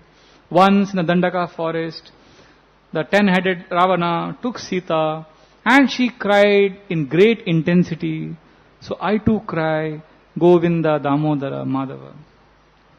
Ramadviyukta janakatmajasa virantayanti hridirama rupam ruroda Sita raghunatha pai Govinda damodara madhaveti. In this verse is saying how as Mother Sita was being carried, she remembered Raghava and she was loudly chanting Prasida Vishnu Raghuvamshanata Sura Suranam Sukadukka Heto Ruroda Sita tu Samudra Madhye Govinda Damodara Madhaveti. So here Bilamangal Thakur is saying how all the Devatas, their sukha and their dukkha, they were feeling both emotions simultaneously. They were extremely sad to see this condition, but they were also happy that now Ravana will be killed. And then what was Sita doing? Ruroda Sita tu Samudra Madhye.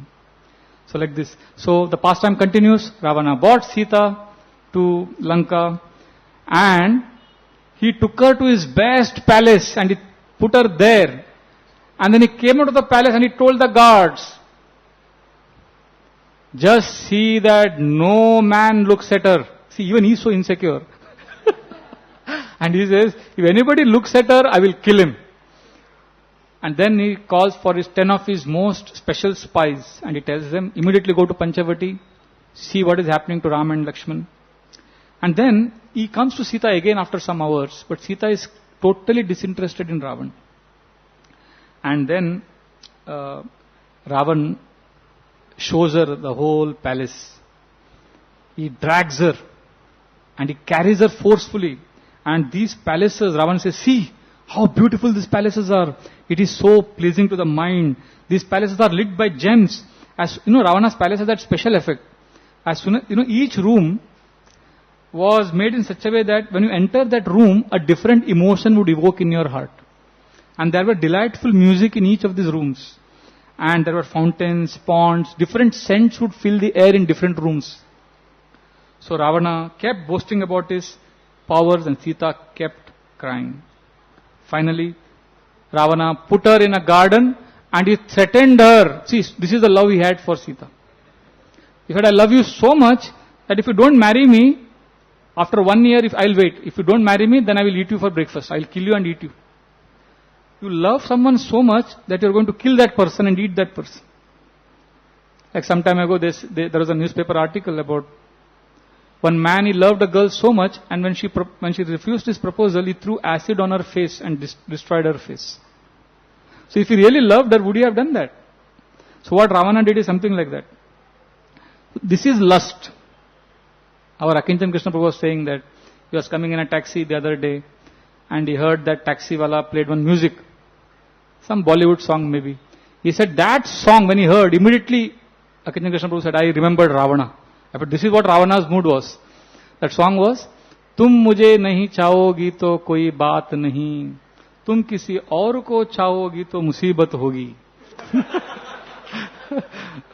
So when Prabhu heard that, he said, Ravana is speaking. So anyway, the pastime continues. I will just forward it. Ram was running towards the hermitage. He saw Lakshman. He held his hand. He was anxious. And then Lakshman explained what had happened. Ram became very angry with Lakshman. And Lakshman felt very sad. He felt, my dear Ram, I did not willingly leave Sita. Ram said, she was overcome by sentiments and anger. Why did you take her seriously? And then Ram crashed through the forest. As he was dashing, all the creepers and bushes, thorny bushes were lashing on his body. He was bleeding. And he came running to the hut and he loudly shouted, Sita, Sita. No response. Then he went behind the hermitage. He ran everywhere. And the reality began to sink in. But Ram was hoping against hope. And then suddenly, as he was shouting and as he was panicking and he was about to break down crying, Ram stopped. And he started laughing. He told Lakshman, oh, recently Sita pretended to be angry with me. And I had cajoled her, pacified her. And then a few days later, I had pretended to be angry with her and she was appeasing me for a long time. So I think she is once again playing mischief with me. So then his tone changed. Earlier his tone was panic-stricken Sita. Now he started lovingly calling Sita's name. Where are you? And then he started saying, I'm sorry Sita. But again no response. Then he looked at the sky. He asked, have you seen Sita? The rivers, the animals, trees. No response. Finally, Ram suddenly became very happy. He said, Sita, I found you. And what happened was, he had seen yellow champaka flowers, but he thought that was Sita's sari, Sita's dress. And then he saw creeper in the wind blow. He felt it was Sita's limbs. Everywhere he was only seeing Sita. He laughed, he cried. And finally when he realized that Sita is gone, he fell on the ground. And then he said, what will Kaushalya say? What will Janak Maharaj say? And he decided to end his life. And then Lakshman was equally devastated, but he gave support to Ram. Lakshman encouraged Ram. Ram got so angry, he picked up Brahmastra. He was about to destroy the whole world. Lakshman taught Ram, saying that, my dear Lord, this is what you have taught me. And then he explained this to Ram. See, many times we need to know that we may be preachers, but we also need to hear. A doctor also falls sick, he needs another doctor. So sometimes it happens like that. The Lord is teaching us. He is taking guidance and instructions from the very person whom He has taught these principles of not to get angry. And then Lakshman assures Ram that it has been only 1 hour since we lost Sita. We'll easily find her. Come. And he drags Ram and they run. And they look at 2 deer, couple of deer. So Ram asks the deer, have you seen my Sita? And both the deer, they raise their heads and they look towards the southern direction. Ram and Lakshman take it as a hint and they run towards the southern direction. And there they find Jatayu's body lying in a pool of blood. Initially Ram thinks it is a demon, but then Ram realizes that this is Jatayu, and Jatayu explains to Ram that Ravana had taken, and he says, Ravana took away your wife and also my life. And then Jatayu falls on Ram's lap.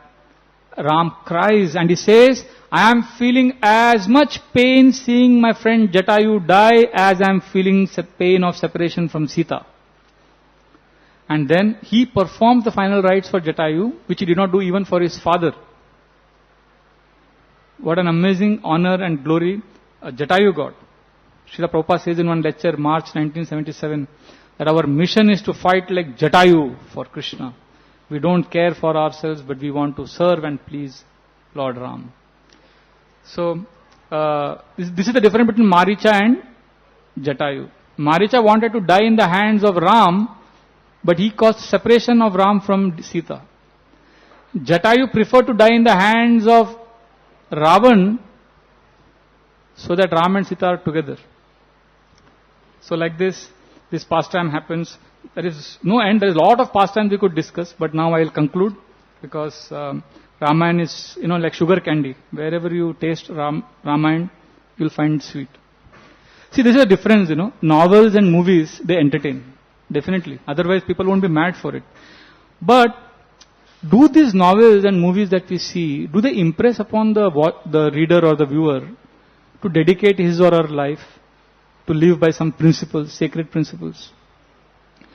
Ramayana is special because it is not only entertaining, it is also enlightening.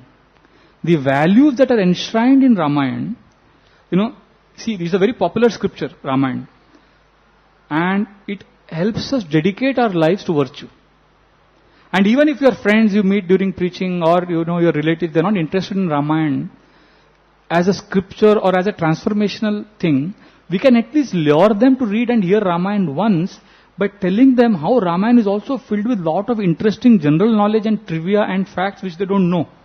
This way we have to somehow get people to hear Ramayana. Like, when I give class on Ramayana many times outside, I tell about general knowledge in Ramayana. I tell people that, how Ramayana began. Valmiki Muni saw, this famous pastime. He saw two birds, crauncha birds mating. So I tell them, what is this? And what's a beautiful verse?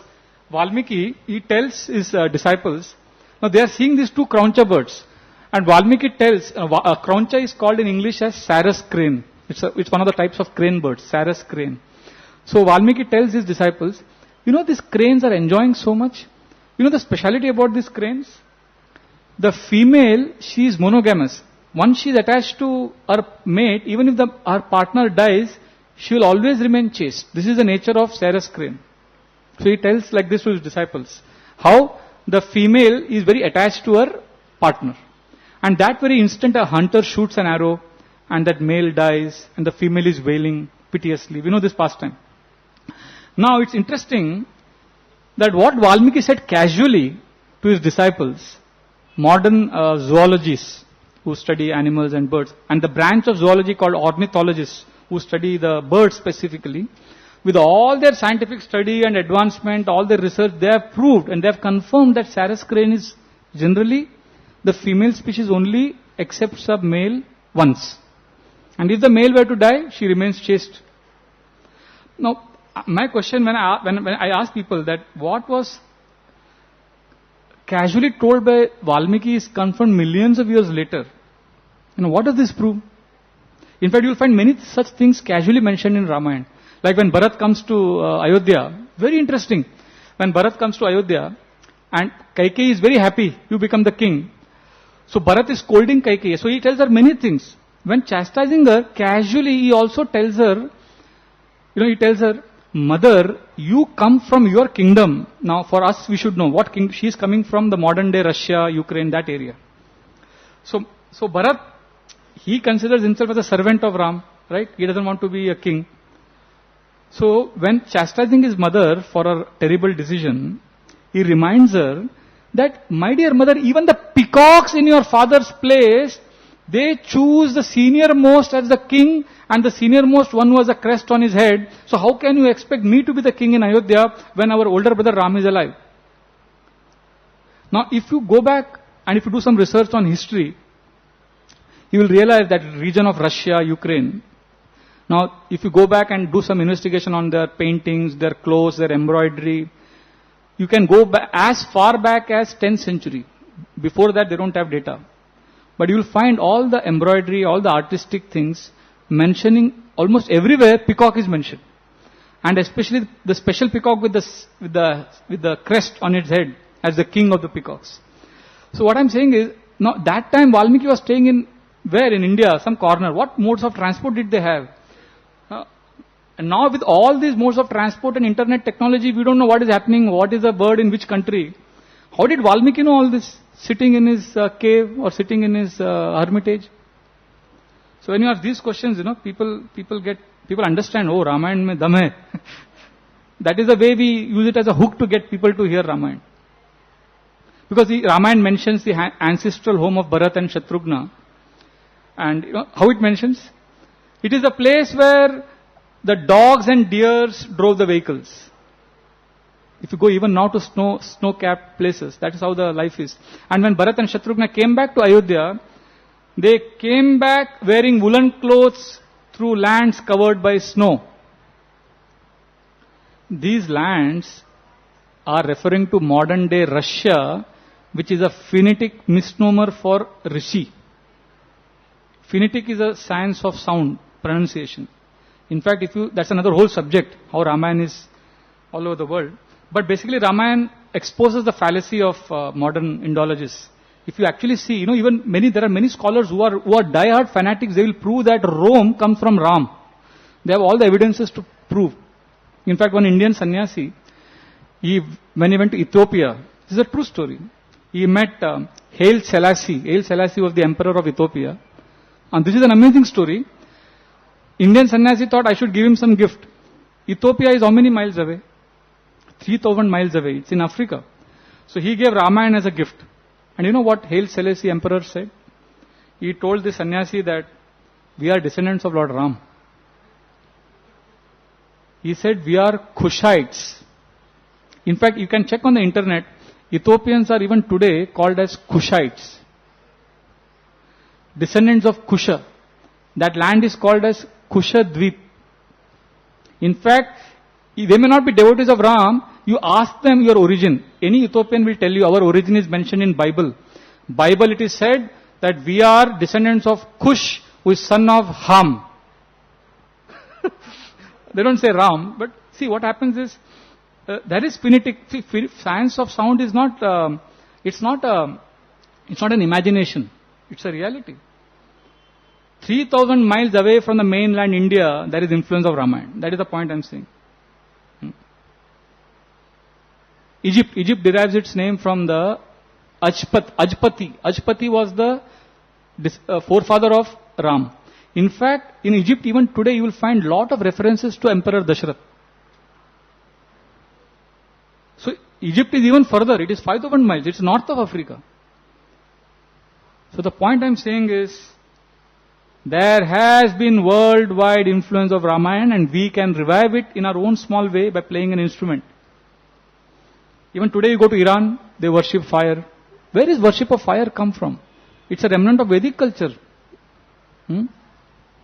Armenia, if you go to Armenia, you ask any Armenian, Armenia, the famous, there's a very famous temple. They don't have murti there of Krishna, but it is called as the temple of the little blue boy. Who is that little blue boy? One French historian has proved that original Armenians were worshippers of Radha and Krishna. So, see, this is all explained in Vedic scripture. This is not difficult for us to believe because Parashuram, when he was a Kshatriya warrior, he had destroyed the Kshatriya clan 21 times. So they all had fled in fear. And they hid in different parts of the world. So over a period of time, because they were far away from the mainland of India, so the culture deteriorated and they lost the culture of Ramayana. But it is a fact that, forget distant lands, even nearer home, you go to Thailand, you can see influence of Ramayana even today. What is the national epic of Thailand? Rama Kane. What is Rama Kane? Story of Ram. You see all the kings of Thailand, Rama 1, Rama 2, Rama 9. What is the capital of Thailand? Only recently it became Bangkok. Till recently it was Ayutthaya, derived from Ayodhya. Indonesia, China, Japan, Korea, they have their own versions of Ramayana. Bali is a Muslim, Indonesia is a Muslim country, they have a huge puppet show every day for visitors. The whole Ramayana is presented to them.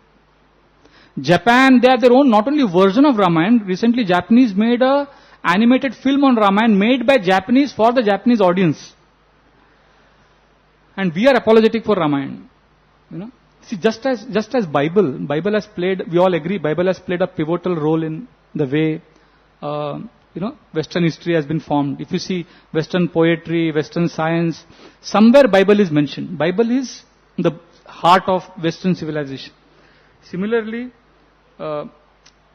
Ramayana has shaped the whole of Asian civilization and actually it has influenced the world also at some point of time. Even Hollywood is entering. The Warner Brothers, they made a movie called A Little Princess. It is a story of a young girl, Sarah, and the main story of the movie revolves around how she narrates Ramayana. The point I'm trying to say is Ramayana has the potential to capture the imagination of everyone. Because it has all the ingredients of a great story. There is a hero, there is a princess, there is a damsel in distress, there is a villain. But there is something more. It is Adi Kavi. It is Adi Kavya. It is the original poem. It has been known to humans for thousands of years. Even Bhagavatam, during Krishna's time in Krishna's palace, they were hearing Ramayana. Ramayana is so old. Shukdev Goswami is narrating to Parishit Maharaj something which Parishit Maharaj, that's why only 2 chapters are devoted, because Ramayana is a part of the culture even 5,000 years ago. And when we talk about Ramayana to modern educated Indians and especially Hindus, immediately they say, oh, we are confused about character. If they are decent, if they are vicious, they will hate, but they are gentlemen, they will say, we are confused about the character of Lord Ram, and he was a selfish person. He was more interested in his own reputation than to protect his wife, chaste wife Sita. He abandoned her. They give the proof that Ram banished his wife Sita because he heard that a washerman has disowned his wife because when she stayed with another man one night, and that washerman told his wife that I am not like that coward Ram, infatuated Ram, who will accept a wife even after she has stayed with another man.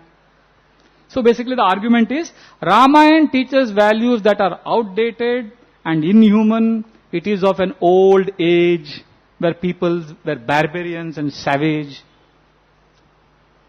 Now, we should know as devotees, we have to not only defend Ramayana, we have to aggressively propagate the culture of Ramayana.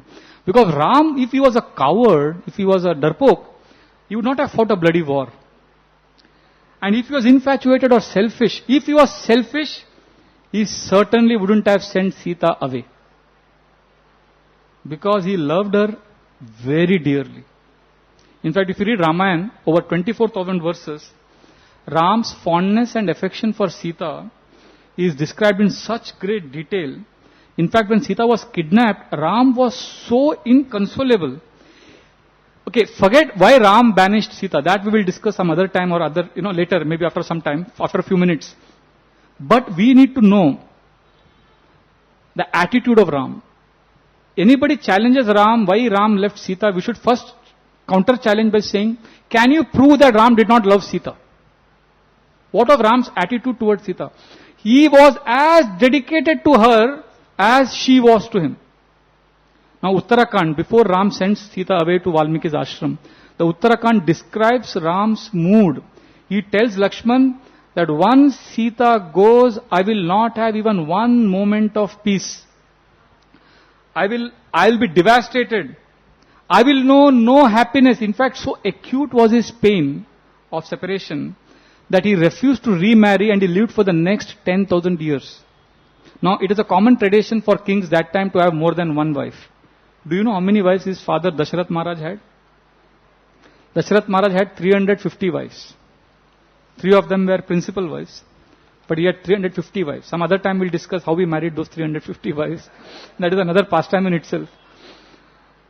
But Ram lived for thousands of years without a wife. What does that mean? That means he loved Sita so much. So this is the point I'm saying. It is ironical. Ramayana reveals Ram as a very tender-hearted, sensitive, loving, emotional person who deeply loved his wife, and this is stark contrast to what the Indologists and modern historians present Ram as.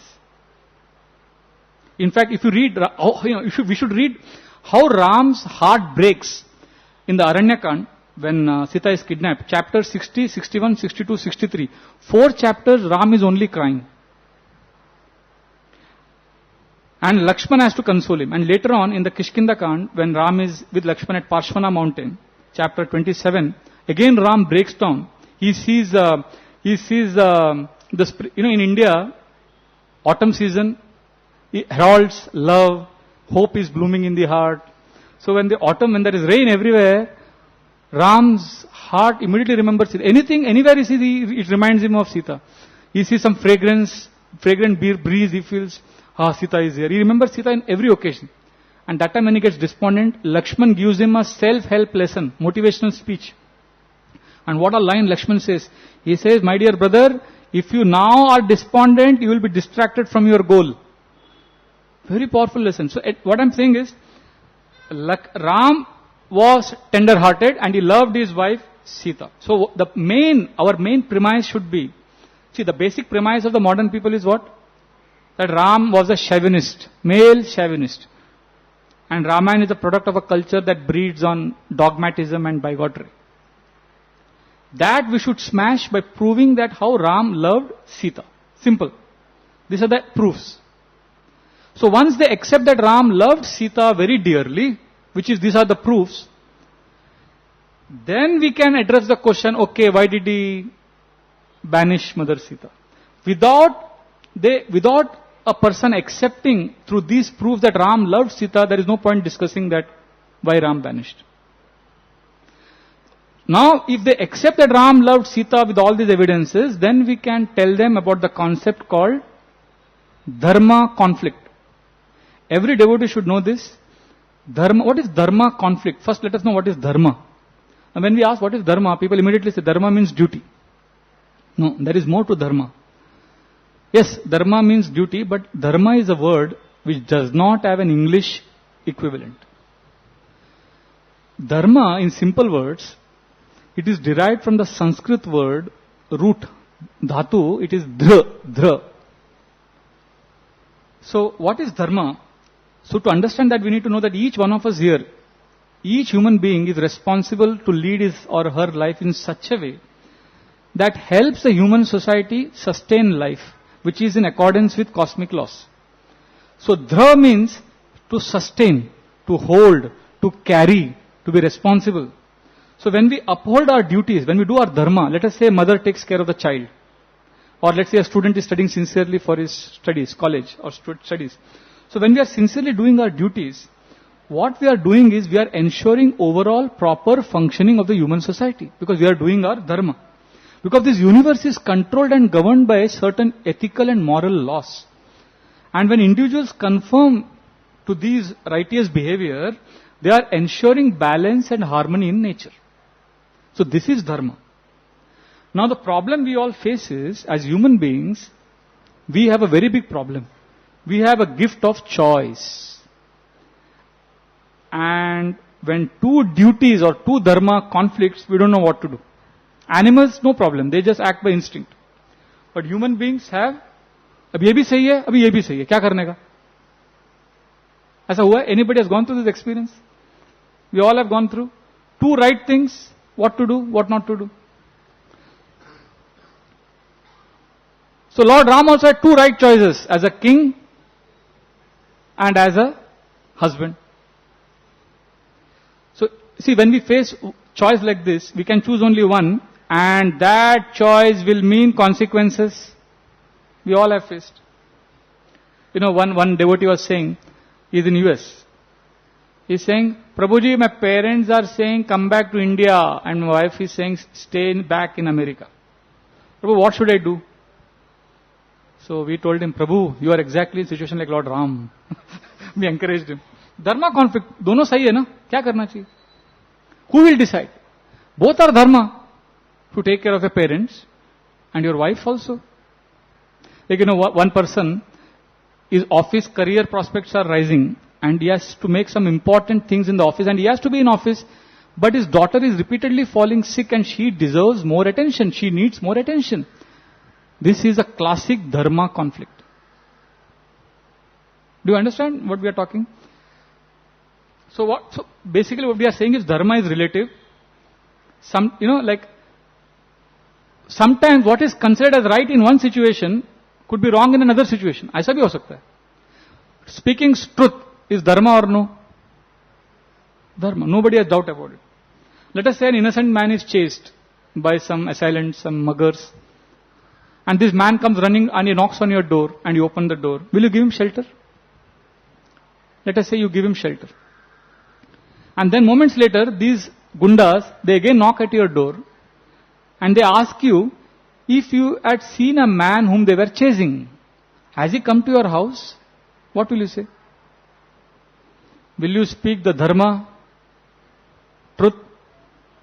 and allow an innocent man to be punished or beaten up?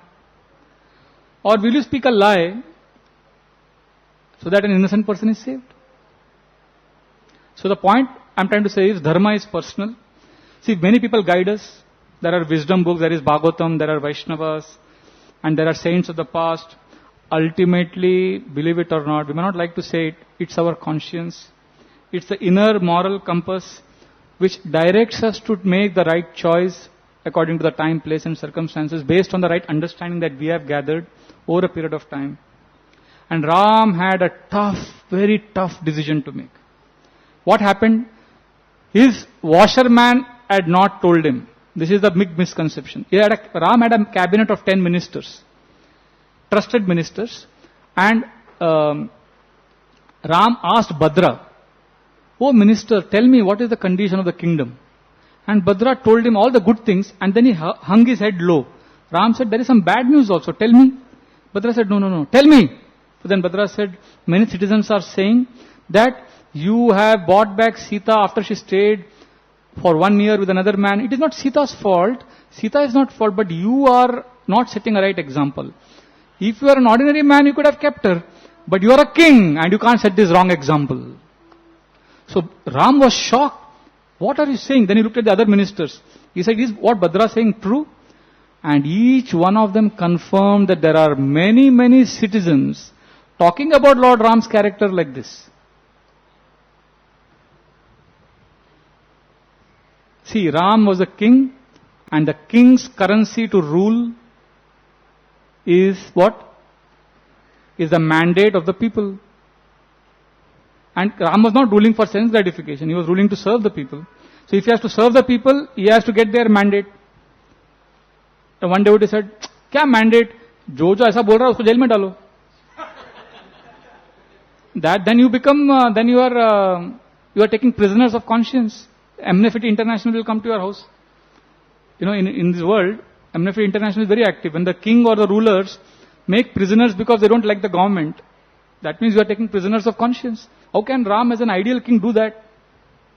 Because he can't put those people in jail. As a king, he is helpless. And so many people are talking. So I accept, see, nobody will doubt that what Ram did is unacceptable as a husband. There is no doubt about it. How can a husband do this? But we have to also consider his other role as a king. And that is a dharma conflict. Now if we say Ram was unfair, Ram was wrong, then we are being unfair to him. See, we are unfair in our judgment and pronouncing Ram is wrong because we are naturally and necessarily selfish. We have to be selfish, I am not denying that. And we are self-centered, we only think about ourselves. And we have no idea how Ram could think of the citizens. Anybody here who has been a king? Have you been a king? How do we know? How do we know what Ram did was wrong? If we have not been kings, so how can we accuse Ram of a wrong decision? He is really interested to keep his people happy. In fact, after killing Ravana, when Vibhishan offered Lanka to Ram, Ram said no. And he said, "My dear Vibhishan, for any person, his mother and motherland is most important." This is quoted by many patriotic people in India to champion their cause, saying that how Ram said motherland is most worshipable. So then Ram said, "I will go back to Ayodhya." So for Ram, his motherland was worshipable. He had to serve his people. So then you may say, so if that is the logic, then Sita is also citizen, no? Why did he banish her? Yes. So that is why Ram did not banish Sita. Ram was banished by Kaikeyi. He was told to go to a dangerous forest infested with wild animals. Ram was harshly expelled from Ayodhya, but he did not do that with Sita. He cared for her. The truth is, Ram sent her to Valmiki Rishi's ashram, where there were many people staying, including women who took very good care of Sita. She was in a very nice atmosphere, well protected, well cared, and company of saintly women who attended to all her needs. And she was also nourished spiritually. And Ram was crying in separation from her while in Ayodhya. He was not enjoying with some other woman. And meanwhile, Sita was also feeling the pangs of separation from Ram in the ashram. Ram's exile was a result of an evil plot. But Sita being sent to Valmiki's ashram was Ram's sincere attempt to balance his different dharmas. That is the point. And most important in this whole episode is how Mother Sita responded to this situation. See, Ram's life was a life of uncertainty. When he went to the forest, we heard the pastime now. Demons attacking. But Sita's banishment was an opportunity. Not banishment is the wrong word. She was sent to Valmiki's ashram. That was an opportunity for both of them to increase their devotion for each other. And loving remembrance of each other. Ram was banished unjustly. But you know what Ram did? He nursed no grudges against his stepmother Kaikeyi. He had not even little feeling of negativity. In fact, he worshipped Mother Kaikeyi and he thanked her for this order. And if you read Ramayana, Sita accepts the decision of Ram of sending her to Valmiki's ashram with grace and maturity. Because she very well knows the intricacies of Dharma. Amazing, isn't it? Sita was not a timid lady. Many people say, I have heard many people say this. Oh, Sita was emotionally abused by Ram. She had no right. She was sent to the forest like that. This is the way to treat a woman. The feminists are very angry with this. So my response is, Sita was not an emotionally abused woman, was forced to just do what her husband told her. She was independently thoughtful, and we can prove this. She was assertive, and she never acted helplessly as our pseudo-intellectuals would want us to believe. In fact, she very well knew the complexities of kingly duties. In fact, she was very gracious, and when Lakshman tells her that you have to stay here, she cries, and after all that crying, she soberly accepts the decision. She tells Lakshman that these are the inevitable twists and turns of life, and on which we have little control. This is Sita. Sita has no problem. We have problem. That she is sent to the forest. And who went to the forest with Ram? Who told her to go to the forest? Ram did not tell her to go. In fact, Ram was persuading her to stay back in Ayodhya, saying that forest life is very dangerous. And she lost her patience. You know what she told him? She said, you can do your dharma following your parents. My parents have told me that I should follow wherever you go. And again Ram refused. And you know what the final Brahmastra that Sita released? She said, I think my father has married me off to a woman who is in the dress of a man. For a Kshatriya, for any man's ego will be hurt. But this is the ultimate insult for a Kshatriya. And this is what Sita tells Ram. So when Ram hears this, oh, she's so determined. So he takes her along. The point I'm saying is Sita knew her dharma. She knew what is the right thing to do. And when after killing Ram announced, he told Sita that I have nothing to do with you. Now this is the only time in the entire Ramayana, this is the only time when Ram appears to be a little harsh.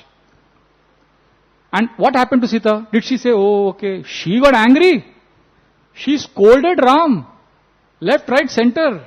She didn't mince words. She says, just because some women are unchaste, you are doing like this with me, you think I'm like a low-class prostitute? She scolds Ram. And then she tells Lakshman, get firewood and I will enter fire. And of course, this is a whole pastime where in the Kurma Puran it is revealed that this was Ram's deliberate attempt. He did this so that Lord Agnidev gives back the real Sita who was kept with Agnidev. So that is there. But Sita, more than once, she has spoken her mind to Ram. So, my point is like this, if Ram's decision to send Sita away to the Valmiki's ashram was a wrong decision, then Sita would have refused to go. Because she refused to stay back in the palace earlier when she was told to. See, many instances when Ramayana reveals Sita is so sharp. When Hanuman comes to Sita, very nice incident. He tells Sita, Mother, hop on my back. Let us go to Ram. Look at Sita's presence of mind, intelligence, and independent thinking. She gives 5 reasons. Now, we won't get into the details. But she logically, first she admonishes Hanuman. Only time she scolds Hanuman, she calls him a monkey. You foolish monkey. So she tells him how it is very dangerous for her to sit on his back and go. And then she also tells him how it is the duty of her husband to come and take her rightfully from here. So again, there are many pastimes actually in Ramayana. I'm just rushing forward and I'll end now with last 2 minutes. I'm sorry, I'm gone beyond time.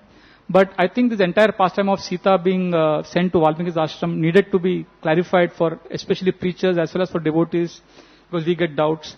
So we need to see Radhika Raman Prabhu from US, Ravi Gupta. He gave 3 very good reasons why Ram sent Sita to Valmiki's ashram.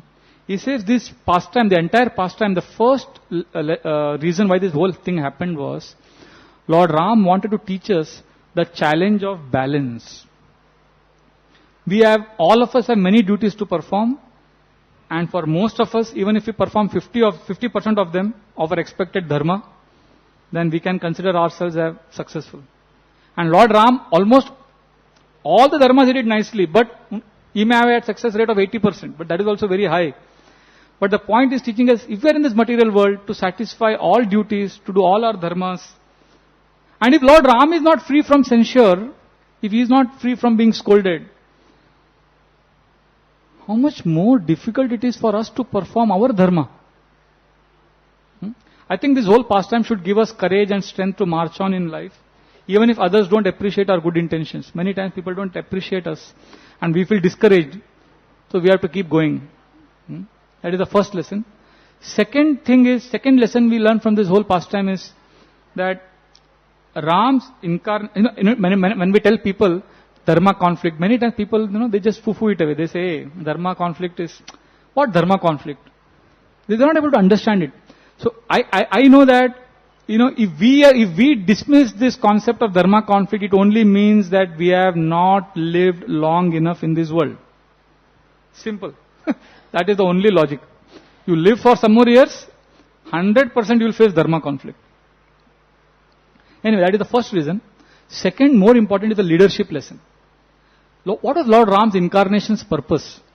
It was to set the example of an ideal king, ideal leader. See, in every incarnation, Lord fulfills specific purpose. As Parashuram, what he did? He annihilated warrior class. How many times? 21 times. As Buddha, what he did? Shanti, Ahimsa.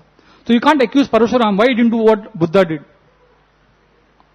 Or you can't get angry with Buddha, why he did not pick up arms and punish the... No, unka purpose alag tha. Okay, now we may say, Krishna had 16,000 wives, he cared for all of them. Some people say Krishna was good husband, he cared for 16,000 wives. Ram did not care for even one wife. No, and Krishna lied, Krishna cheated, he broke all rules to protect his devotees. But Lord Ram's purpose was different. He was Maryada Purushottam. That was his primary identity of an ideal king and ideal leader. So ideal leader is willing to give up whatever he loves the most for his duty. And that is what Lord Ram did. So Lord Ram is same as Buddha, Parashuram, Krishna, right? But he primarily performed pastimes. Krishna danced with 16,000 wives, 16,000 gopis, in Vrindavan. Ram was strictly devoted to one wife. This is very important. 500 years, few years ago, we know this Apa Sampradaya. Aul, Baul, Karta, Baja. There is one Gauranga Nagari. Gauranga Nagari is a cult where they worship Lord Chaitanya as Krishna. They say Lord Chaitanya is Krishna. He says Krishna. Krishna, what he did?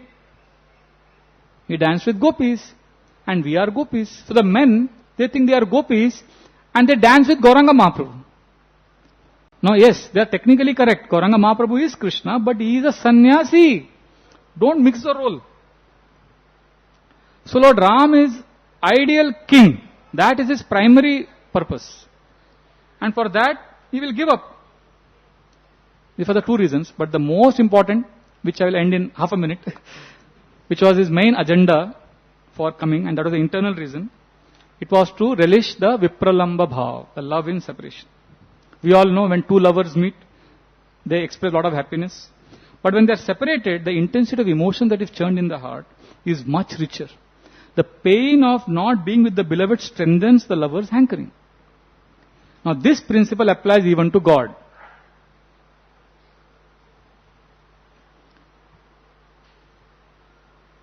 So Lord Ram loved Sita, and this is the most beautiful paradox of Ramayana. There is lot of pain, there is lot of suffering in Ramayana. But that is all pain of sweet separation.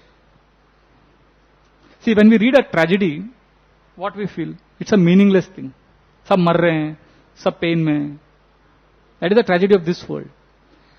But the tragedy of Ramayana, the suffering of Ramayana is different. Ramayana is filled with shoka. There's only crying in Ramayana. And you have every right to be angry. Why Ram sent Sita away? Yes, even devotees feel sad. But that sadness also gives pleasure. Srila Prabhupada gave the example of hot chutney. He said, chutney is so hot that it burns your tongue, but it is so tasty that I cannot not eat it. So this tragedy of Ramayana is so tragic that it pains our heart, but it is so pleasurable that I can't not read it again and again. Srila Prabhupada also gave another example of hot sugar cane juice. So that is how it is. In fact, Ramayana, the first verse of Ramayana, which Valmiki says is this. Ma nishada pratishtama agama shashvati sama et krauncha mituna dekham avadhi kamamohitam. He says, he is cursing that hunter. Ma nishad pratishtama, you will never have fame, you will suffer eternally. Agama shashvati sama, eternally you will suffer. Because et krauncha mituna dekha, you saw 2 krauncha birds. And avadhi, you killed. Kama mohita, one who was smitten by love, you killed that. May you eternally suffer. And then Valmiki panicked. He said, how did I curse? I could have told him to die. But what a kind of curse I gave. You suffer eternally. But by saying that, Brahmaji later reveals, he was setting the mood of Ramayana, where there is only shoka, only crying in separation by Dasharath, by Bharat, by everyone. That was the mood. In fact, poetic language, the first verse reveals the mood of the whole scripture. Acharyas say that this verse actually means the summary of Ramayana. When Valmiki says, Ma nishada pratisthama, he means, Ma means mother. Nishad means, Shat means asan, place where you stay. So Ma nishad is another word of saying Srinivas. So Ma nishad is Srinivas, Lord Vishnu, Lord Ram. Ma nishada pratishtama is saying that Lord Vishnu, may your fame eternally be there. Agama shashvati sama. Because what did you do? Et krauncha mituna dekha. You saw 2 krauncha. Mituna, 2 krauncha. Now, krauncha is Kruncha Rishi was the grandfather of Mandodari, Ravana's wife. So krauncha refers to Mandodari, and krauncha, Mithuna, 2 krauncha means Mandodari and Ravan. And what did you do, my dear Lord? Srinivas? Avadhi, Kama Mohita. You killed one of them. Which? Kama Mohita, one who was filled by Kama, lust. Who was that? Ravan. So the first verse of Ramayana summarizes the whole Ramayana. This is poetic masterpiece of Valmiki. So anyway, like this, Ramayana is filled with a lot of nectar. But for us, we can end by saying that Srila Prabhupada gave a lot of importance to Sita, Ram, Lakshman, Hanuman. That is why if you see, Srila Prabhupada installed Sita, Ram, Lakshman, Hanuman deities at the capital of the world. Washington DC, there is Sita, Ram, Lakshman, Hanuman deity. London, Sita, Ram, Lakshman, Hanuman deity. New Delhi, Sita, Ram, Lakshman, Hanuman deity. And Mumbai, which is the financial capital of India, also. Because Prabhupada said leaders should learn from Lord Ram, the ideal character. So on this most auspicious occasion of Sri Ram Navami, let us pray that we can lead a life of integrity and stick to our vows. At least let us have an aspiration to live by our vows, come what may, and make whatever little pain we can go through for the wonderful bliss of being reconnected to the Lord once again. Sita Ram Lakshman Hanuman ki jai. Shri Ram Navami Maha Mahotsav ki jai. Srila Prabhupada ki jai. Nitai Gaur Premanande. Hari Hari.